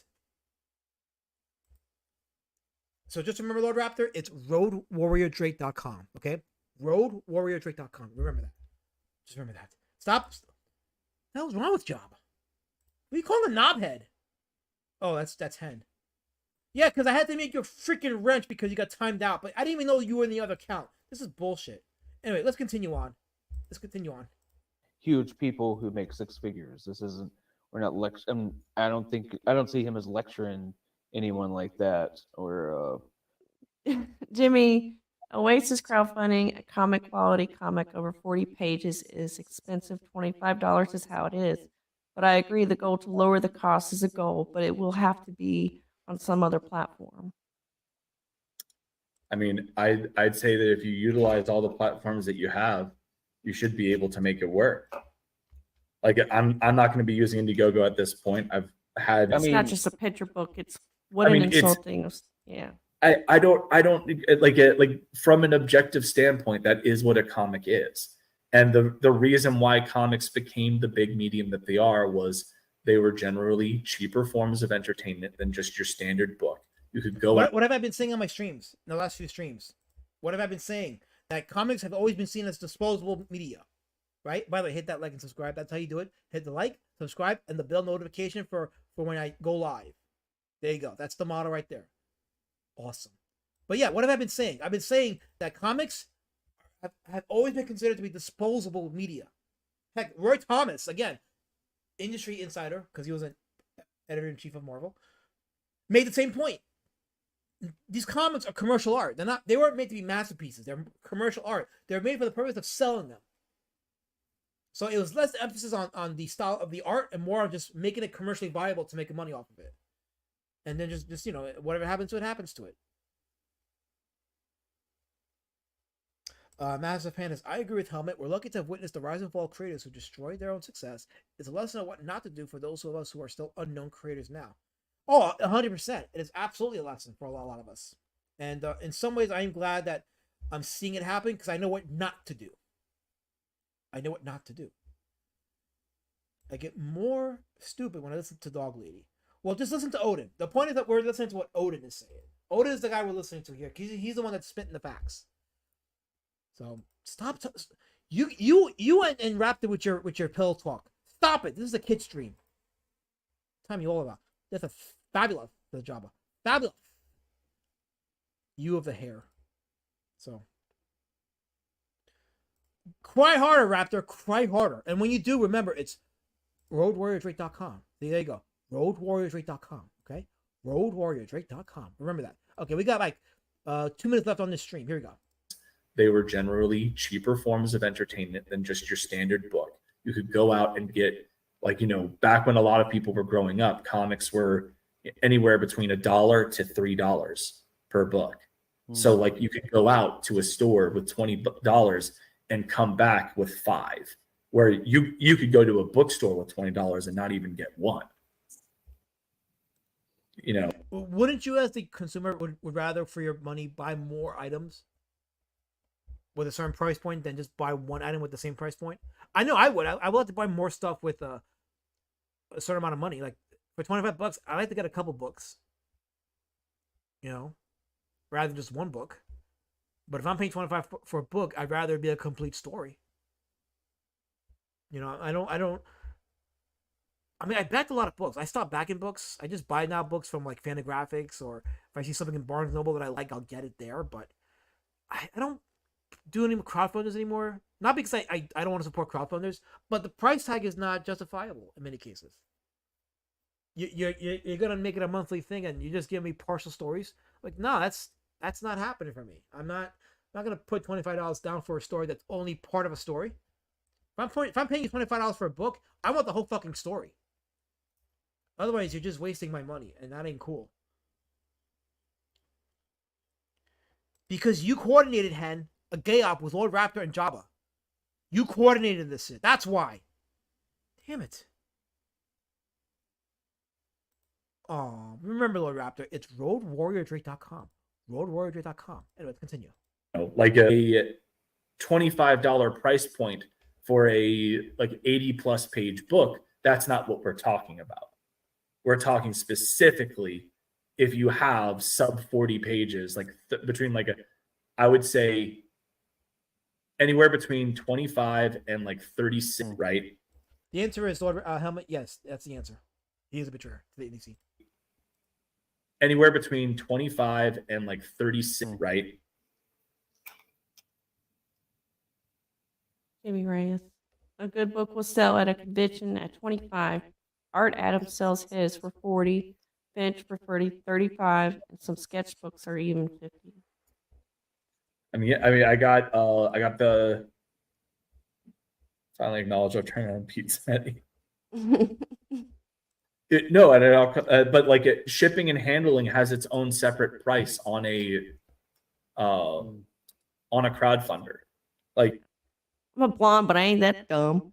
I just don't know what his process like with printing and who he goes to and all that. I have no knowledge. And to be an insult, BA, this is meant to establish a point of and I know you have competitive price points, but it's a whole thing of, I feel like a lot of people are overcharging, and it's a thing that has been handled that consumers are feeling as well. There's a reason why a lot of people are on downward trends across the boards. I don't think it's I don't think saying something is overpriced is insulting. It is an objective truth. It is. It's objectively true. If you are at the end of the day, it doesn't matter. At the end of the day, a customer gets a book. and has expectations when they pay for for how long. But it's not subjective. At the end of the day, if you have a floppy, which is anywhere between $25 and $30 a page, you're asking customers to pay you $1 per page. And that is a lot.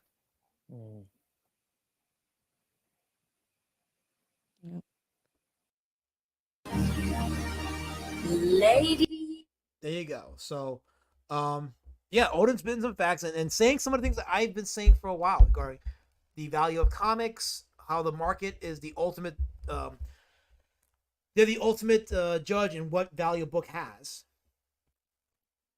And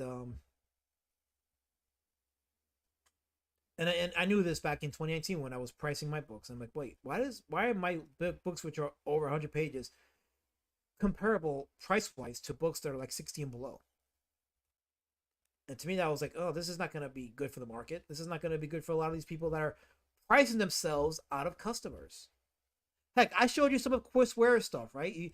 They were on sale for like, hey, let's go there for a second. Let's go. Do I still have the Amazon link open to some of this? Let's see. Yeah, I do. Let's go to the Amazon link for Rusty Brown. Okay, since we're still back on topic with Chris Ware. All right, here we go. Rusty Brown, which is 348 pages, you can get it for $34. $34. And well, I mean, if you're an Amazon Prime member, it may be 34 with free shipping.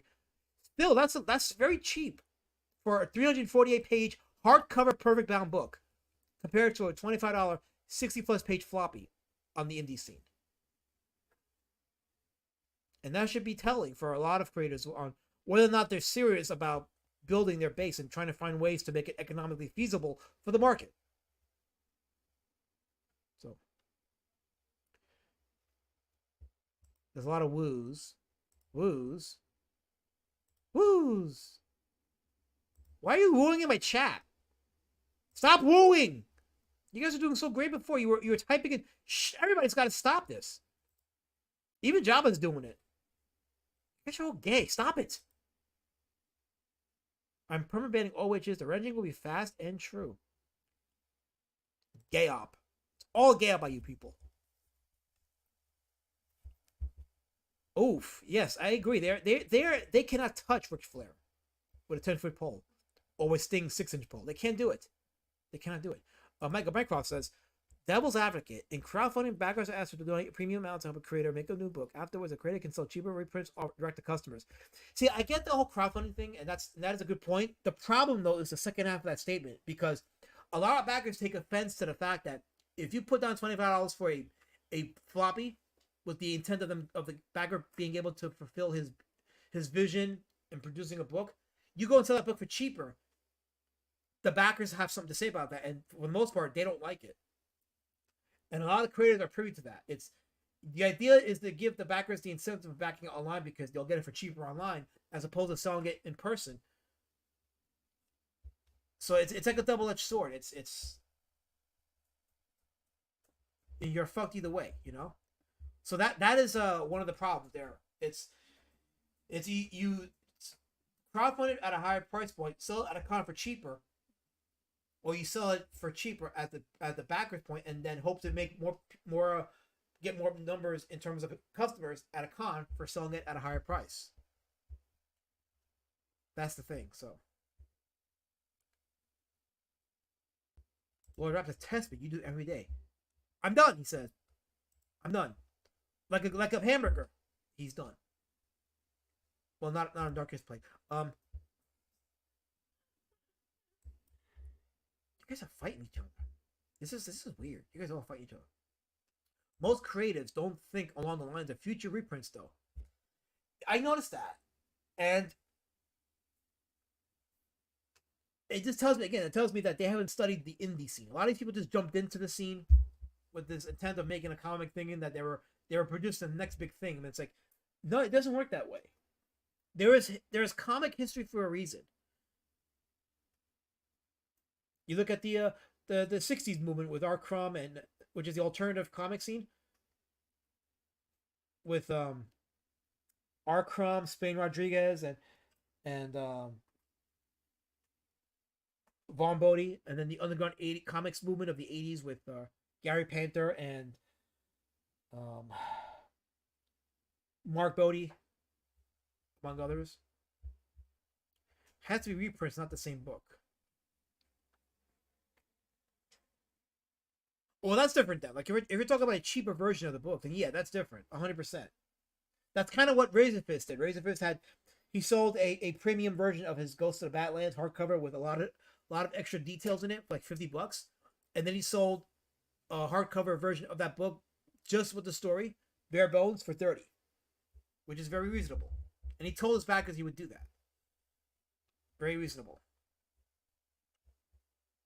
Most of them spray their projects because they have no game plans. No, a lot of them just come in, crowdfund, and then leave. I've seen it happen a lot. Give $25 to internet comic book artists is the most fucked up parasocial relationship I've ever witnessed. Once you read how these mangaka do it, Helmet, once you see how one does it, how Kachitomo Ichitomo does it, or Ipatsu, then you're like, yeah, we're in a weirdo path with this parasocial stuff. It's not really helpful for like the long term.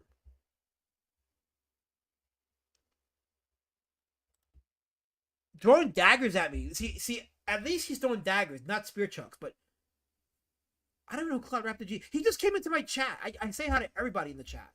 See, Jabba's wishing you away. All for the love of Hen. This is disgusting. Jabba and Lord Raptor fighting for the love of Hen. Absolutely disgusting. Oh, even Helmet's asking about. Oh, damn it. See what you guys did? You groomed Helmet. Oh my god. I should ban Helmet for that. I didn't know this. Oh, well, that's Helmet. Okay. Wait, why are you speaking about yourself in the second person? That's weird.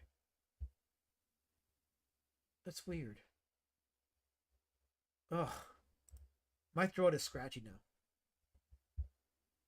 now. Ugh. Very scratchy. But yes. You go to roadwarriordrake.com, right? If you go to roadwarriordrake.com, second chance campaign. Okay? Now, most of these I've already backed it, so I'm not expecting these numbers to rise, but if you know somebody that is looking for a good book or wants to back an artist, a creator, send them my way. Send them to roadwarriordrake.com. Because why are you talking this talk, Java? Stop it! Ugh. Damn it. I'm trying to oh, look who's here. After disappearing for a long time, Mango with his disgusting display of I'm not reading that. I'm trying to get my channel banned. No, I don't do yaoi. Absolutely not. Never. Absolutely not. Stop calling me the D word boy. I'm a human being. I have a soul. God breathed life into me, or Raptor. I'm a human being. I'm not a D boy. Sans clearly. You can actually draw? Oh, I know. I'm going to step on that one. yeah. Oh, shit. Don't ask about that. So much betrayer. Yeah, absolutely. You came in here and threw the spear chucks at me, Lord Raptor. It started with you. And then Hen came in and you used her as a tool to get me to wrench her. Just to sabotage my channel. Well, thanks a lot, Lord Raptor. Now I'm a sitting Fuck me.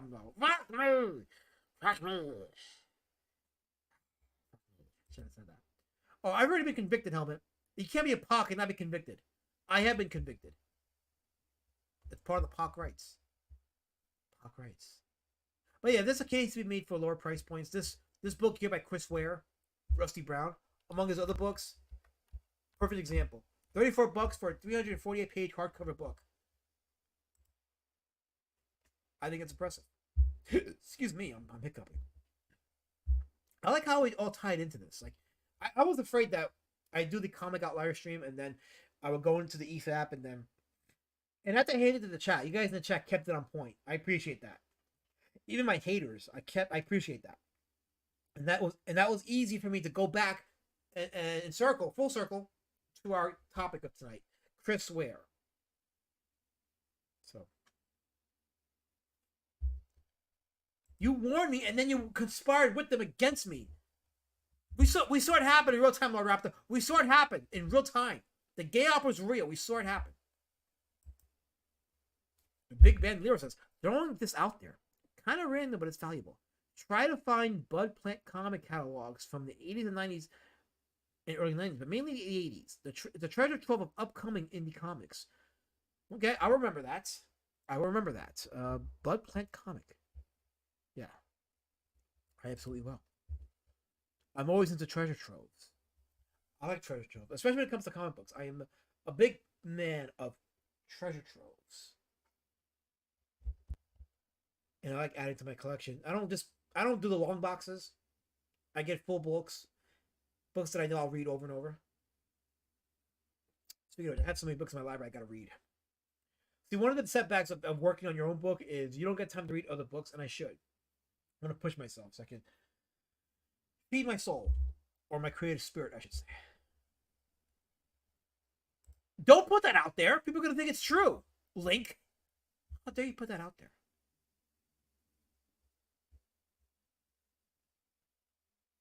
Of course, Mango only adds smut and degeneracy on my streams. But yes, I did talk about that. Yes. Anyway, so wait. Oh, see, there's more of this is going on. Oh. Big Banders. I can't find them on Amazon, but I'm sure there are a bunch out there somewhere. Yeah, a lot of these indie comics that we've showcased, including the Vaughn Bodie stuff, you gotta really like trek. You gotta do light work and find these books.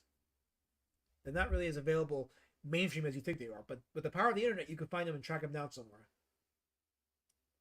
Personally, I would have loved to get copies of the Lubba Wolfstrand's book by Bright Shoe, but they're not translated in English. But I love the artwork in those books. It's a lot of fun. I just wish I could read them. I don't read Deutsch. I could, but I don't. I can read it, but I won't understand what I'm reading. That's the thing. 20 beautiful people watching this stream. I got eyes. But I think we did a good mishmash of content here. And the more I do these streams, the more I'm able to like really create content in these streams. Not just like short-term stuff for like double mean hits, but like stuff to make you think and discuss and have that conversation. And the chat has been great. You guys in the chat have been awesome. Especially Big Bandolero, Massive Panda, Bancroft. You guys have been actually coming up with some good stuff that's been feeding into what we're saying here and what we're showcasing.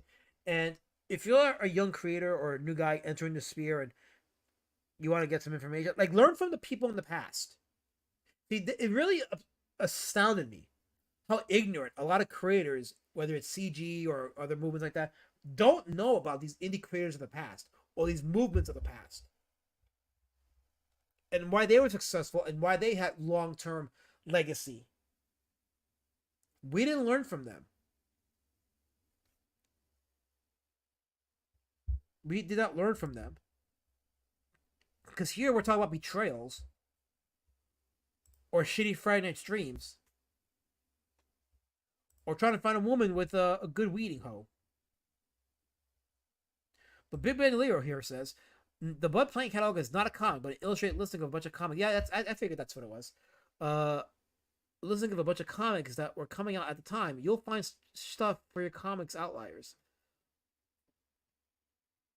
Yeah, I know exactly what you're talking about. I mean, I've never heard of that specific magazine, but I know exactly what that is. When you described it initially, yes. Bud Plant comic catalog. Actually, let me type it in my search engine now because I know I'm gonna forget it. Bud Plants. There we go. Look at that. I typed in BUD, and Bud Plant comics. The first thing that pops up. Look at that. Wow. The CIA is listening to me speak. The CIA is tapping me. I'm being tapped, guys. Sci-Fi says, "How dare I? I dare me. I do it all the time." Shower stream used to be a thing. Then he moved it to getting to bed with Dark Betrayal. Hey! How dare you slander? This is why, Lord Raptor. This is why we are now at enmity. We are now at enmity with each other because of comments like that. You know full well I will bring down Dark Betrayer for what he did to that hamburger. Yeah, take all the notes. Make a comic book out of it. Why don't you crowdfund it while you're at it? Sell it for $25. All 10 pages of that. I dare you. Duck Dong is not. Oh, no. Oof. Oof. Oof. What the hell? So this is the witchcraft Lord Rap is talking about. This is the witchcraft right here. Helmet would pay money for a headshot. Ugh! I'm not gonna read that. Yeah, that's why this is silent there. This is true sci-fi. This is really true. Don't pretend you're sickened by the Lord Raptor. You brought this woman to my stream. You did this. You brought her to the sphere. This is on you. This is totally on you. 100% on you. Oh, damn it, Andrew. Damn it. Don't give him ideas. Oh, damn it. Yeah, God. I agree, sci-fi. God help us all. I was trying to have comic talk, and then this degeneracy enters my chat. I did study under Carmine Infantino. He's the one that imparted upon me the whole thing about when you do heavy blacks, you should mix them in together, like blend them in together. Because some creators will do like a character, like say the character's wearing a black outfit and they're standing in front of a black background and they have like the thin white outline to separate them. Carmine Infantino is different. He's like, if you do a character wearing black art items and they're against a black backdrop, just blend it in together. It's part of the design. He's the one that imparted upon me the concept of designing a panel. Carmine Infantino. Yes, designing a panel. He didn't teach me how to draw. He told me how to design a panel. That was Infantino's biggest legacy in me. He taught me how to design a panel. So he wasn't trying to get me to draw. He was trying to get me to design. Now, Joe Orlando tried to get me to draw. And I did a lot of life drawing with him in his classes. But that's all we did was life drawing. And I get it. It's like it's a great tool. It's great to learn like anatomy and movements and stuff like that. But eventually you want to get into the comic stuff, which I didn't really do a lot of at SVA. You brought them in here, Lord Raptor. So yeah, I am blaming you. By the way, it's roadwarriordrake.com. Roadwarriordrake.com. Remember that. You've only said, you know what's funny? You said this to me multiple times and you still talk to me. I'm living rent free in your head. Rent free in your head.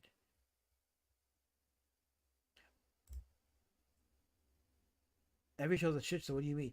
Sci-Fi says stream about to be true. Oh yeah, he's going to. And I want him to remember. RoadWarriorDrake.com. RoadWarriorDrake.com. RoadWarriorDrake.com. RoadWarriorDrake.com. Oh, that sounds like it was interesting. I should check it out. Never, Mango. It's never happening. Ever. Ever. I already said qual for cease and desist. It'll never, ever, ever, anything ever happen. F the Efap, but it's roadwarriordrake.com. Roadwarriordrake.com. Oh, Rago, really? Do you have to go there? Do you need to go there? Like that was low brow. See, we're having intelligent dialogue, and you have to go with that. That's very low brow. That was not necessary. Tell me not necessary. Why'd you do that?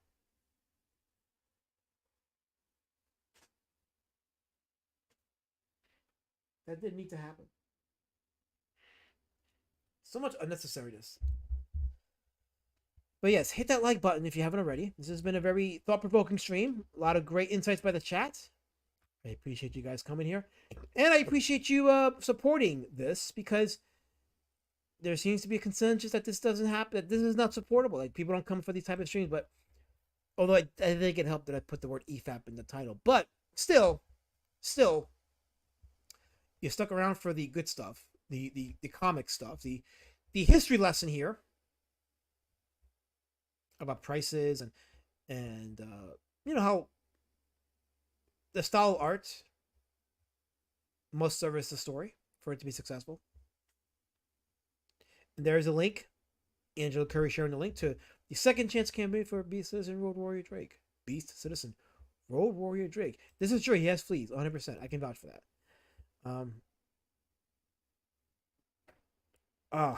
Helmet, you actually typed this, didn't you? You did. You typed this. You actually did. Well, my streams are TJ free, so there you go. That's all I'll say about that. Those push-ups or a mighty scare. That head was a little closer to the floor than I should have been. Woo! Yeah, I'm going to be doing another set of push-ups at some point. I've took some feedback on that one, so I think I'm going to do another video soon of that. I like your stream, even though I don't like your mic audio. I sound better on StreamYards, but like I said, when I transfer over to the new platform, I gotta test the audio to make sure that I come across clear enough. Because Streamlabs, I don't trust Streamlabs now. Now that I've done Streamlabs multiple times, so I saved this one to my playlist for later. So much info. I appreciate that, Big Bang Leo. Thank you for that. I appreciate that. See, this is why I do these streams. All joking aside, the point of these indie comic outlier streams is for the info. It's like putting some wisdom, some info, some knowledge about the whole indie comic sphere in general, how we're doing it wrong, how others did it right, and why they did it that way, and what it led to, and how it benefited their IPs. So.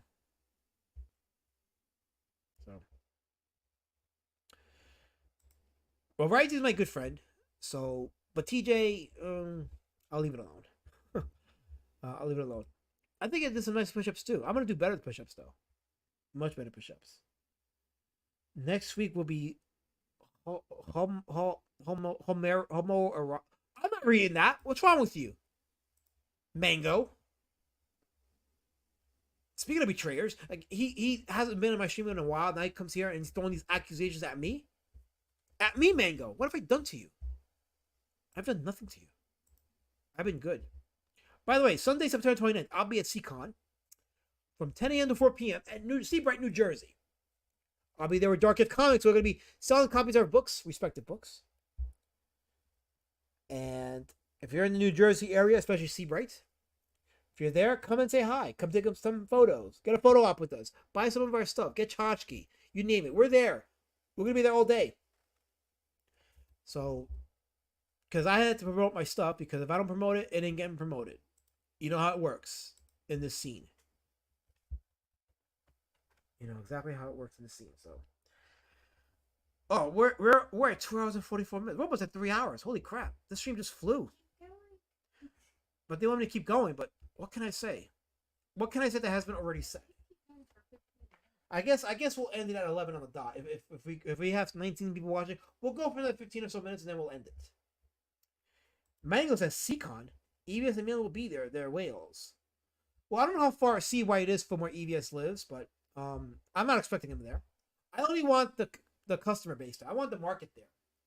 I want those of you that are watching that are in New Jersey, or if you're near the Seabright, New Jersey area, I should put up the banner, that one.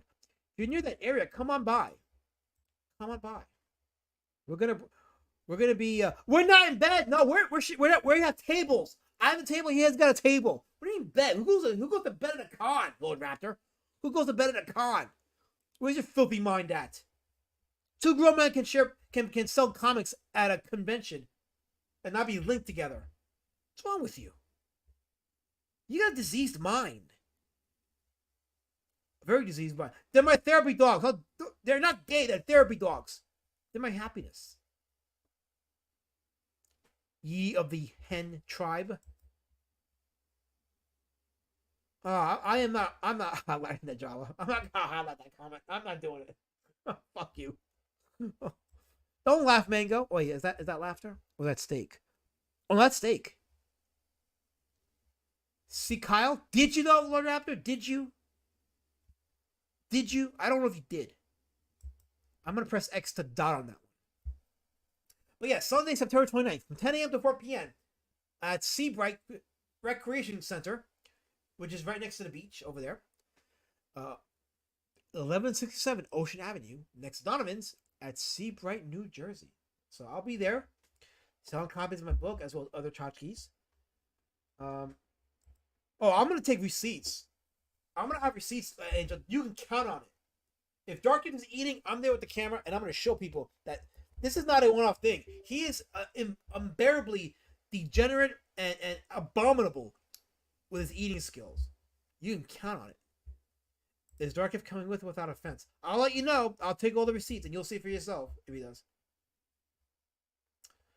So mad. By the way, Lord Raptor, in case you forget, it's roadwarriordrake.com. Roadwarriordrake.com. roadwarriordrake.com. As you see the banner scrolling on the bottom. And this time I left the banner scrolling because it is promoting the Fun My Comic at roadwarriordrake.com. The memes must flow. They must.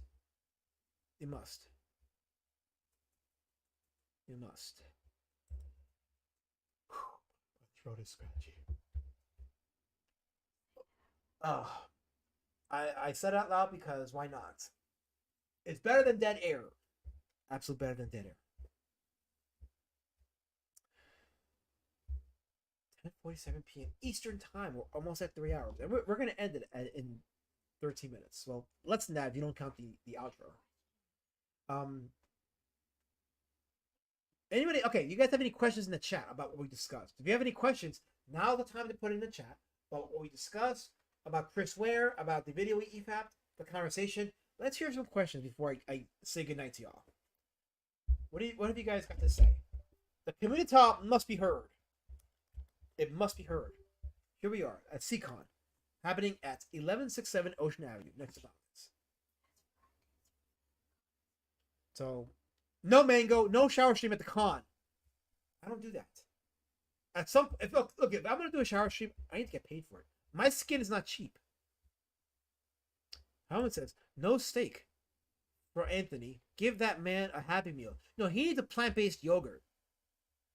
That man needs a plant-based yogurt. And that's what he shall have. Oh, no. Angel's saying, if Lord Raptor was like a brontosaurus, he'd be less angry. He'd be less angry. Yes, absolutely. 100%. 100%. He'd be a less angry dinosaur. He'd be the dimension. Okay, you know he would be what's it the iguanodon. Lord Raptor would be the iguanodon. Have you guys ever seen the iguanodon? That's the dinosaur with the thumbs pointing up. Yeah, they walk around with the thumbs pointing up. He'd be that dinosaur, the iguanodon. We need an Emperor King iguanodon in our sphere. Oh, fuck you, Jabba.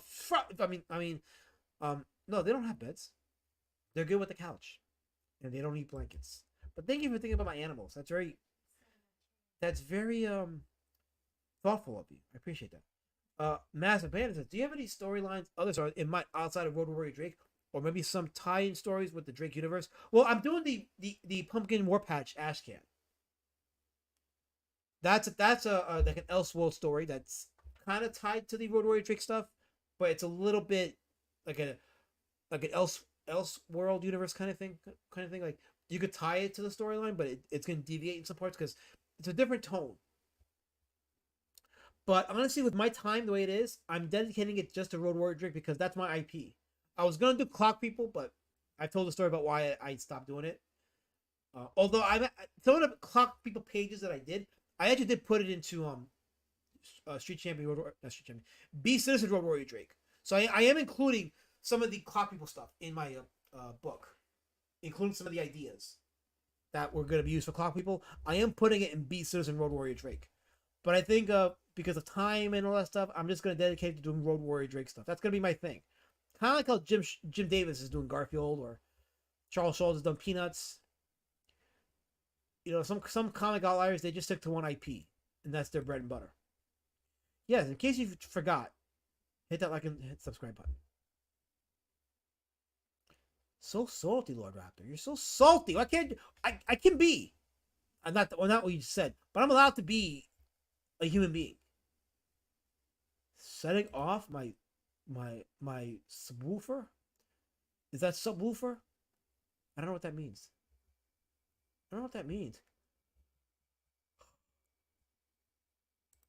I blame him for this helmet. This will never happen. Ever. Print a mic isolator, alas, Matt. Like this, says Angela.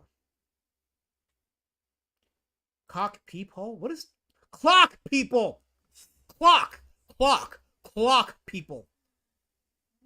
My Watchmen parody that was immortalized in the Trash Compactor episode. The Drews actually had a hand in that too. Helmet says, oh,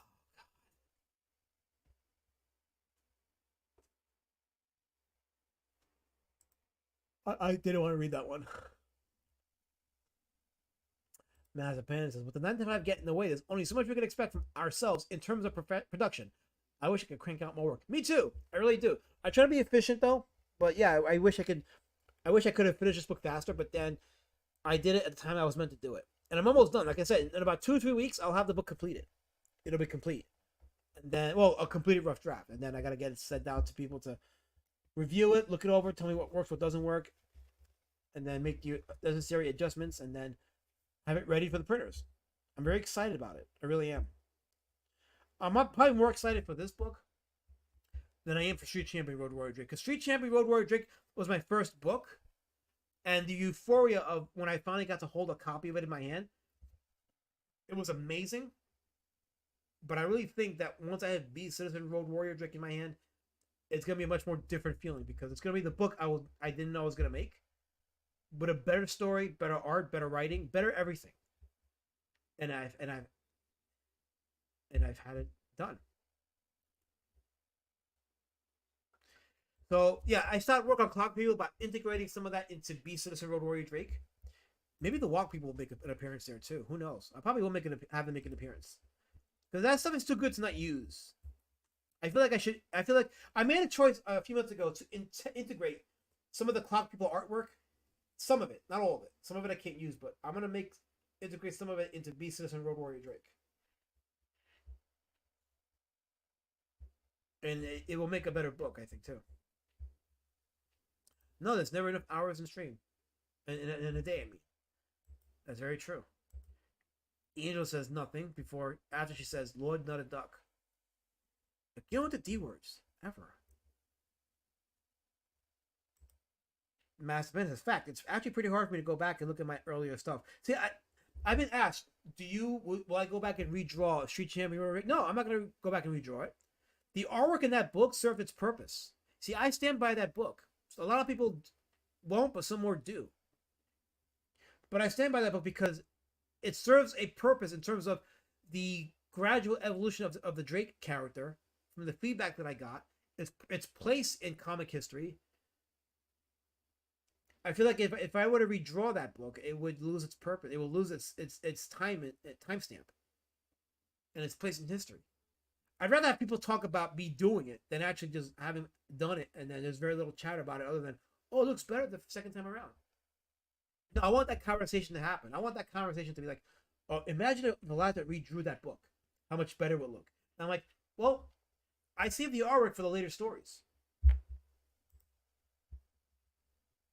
I saved it for later stories. Again, shifted with the engaging in the degeneracy. I'm trying to be serious here, and you're talking about gluing your balls on. Damn it. Damn it. I have to end on that note. Talk people, look at you guys insulting me. I'm just trying to be a creator. Road Warrior Drake for modern audiences. Imagine that. Yes, imagine that. Totally. Do you plan on doing more drawings? Yeah, I do.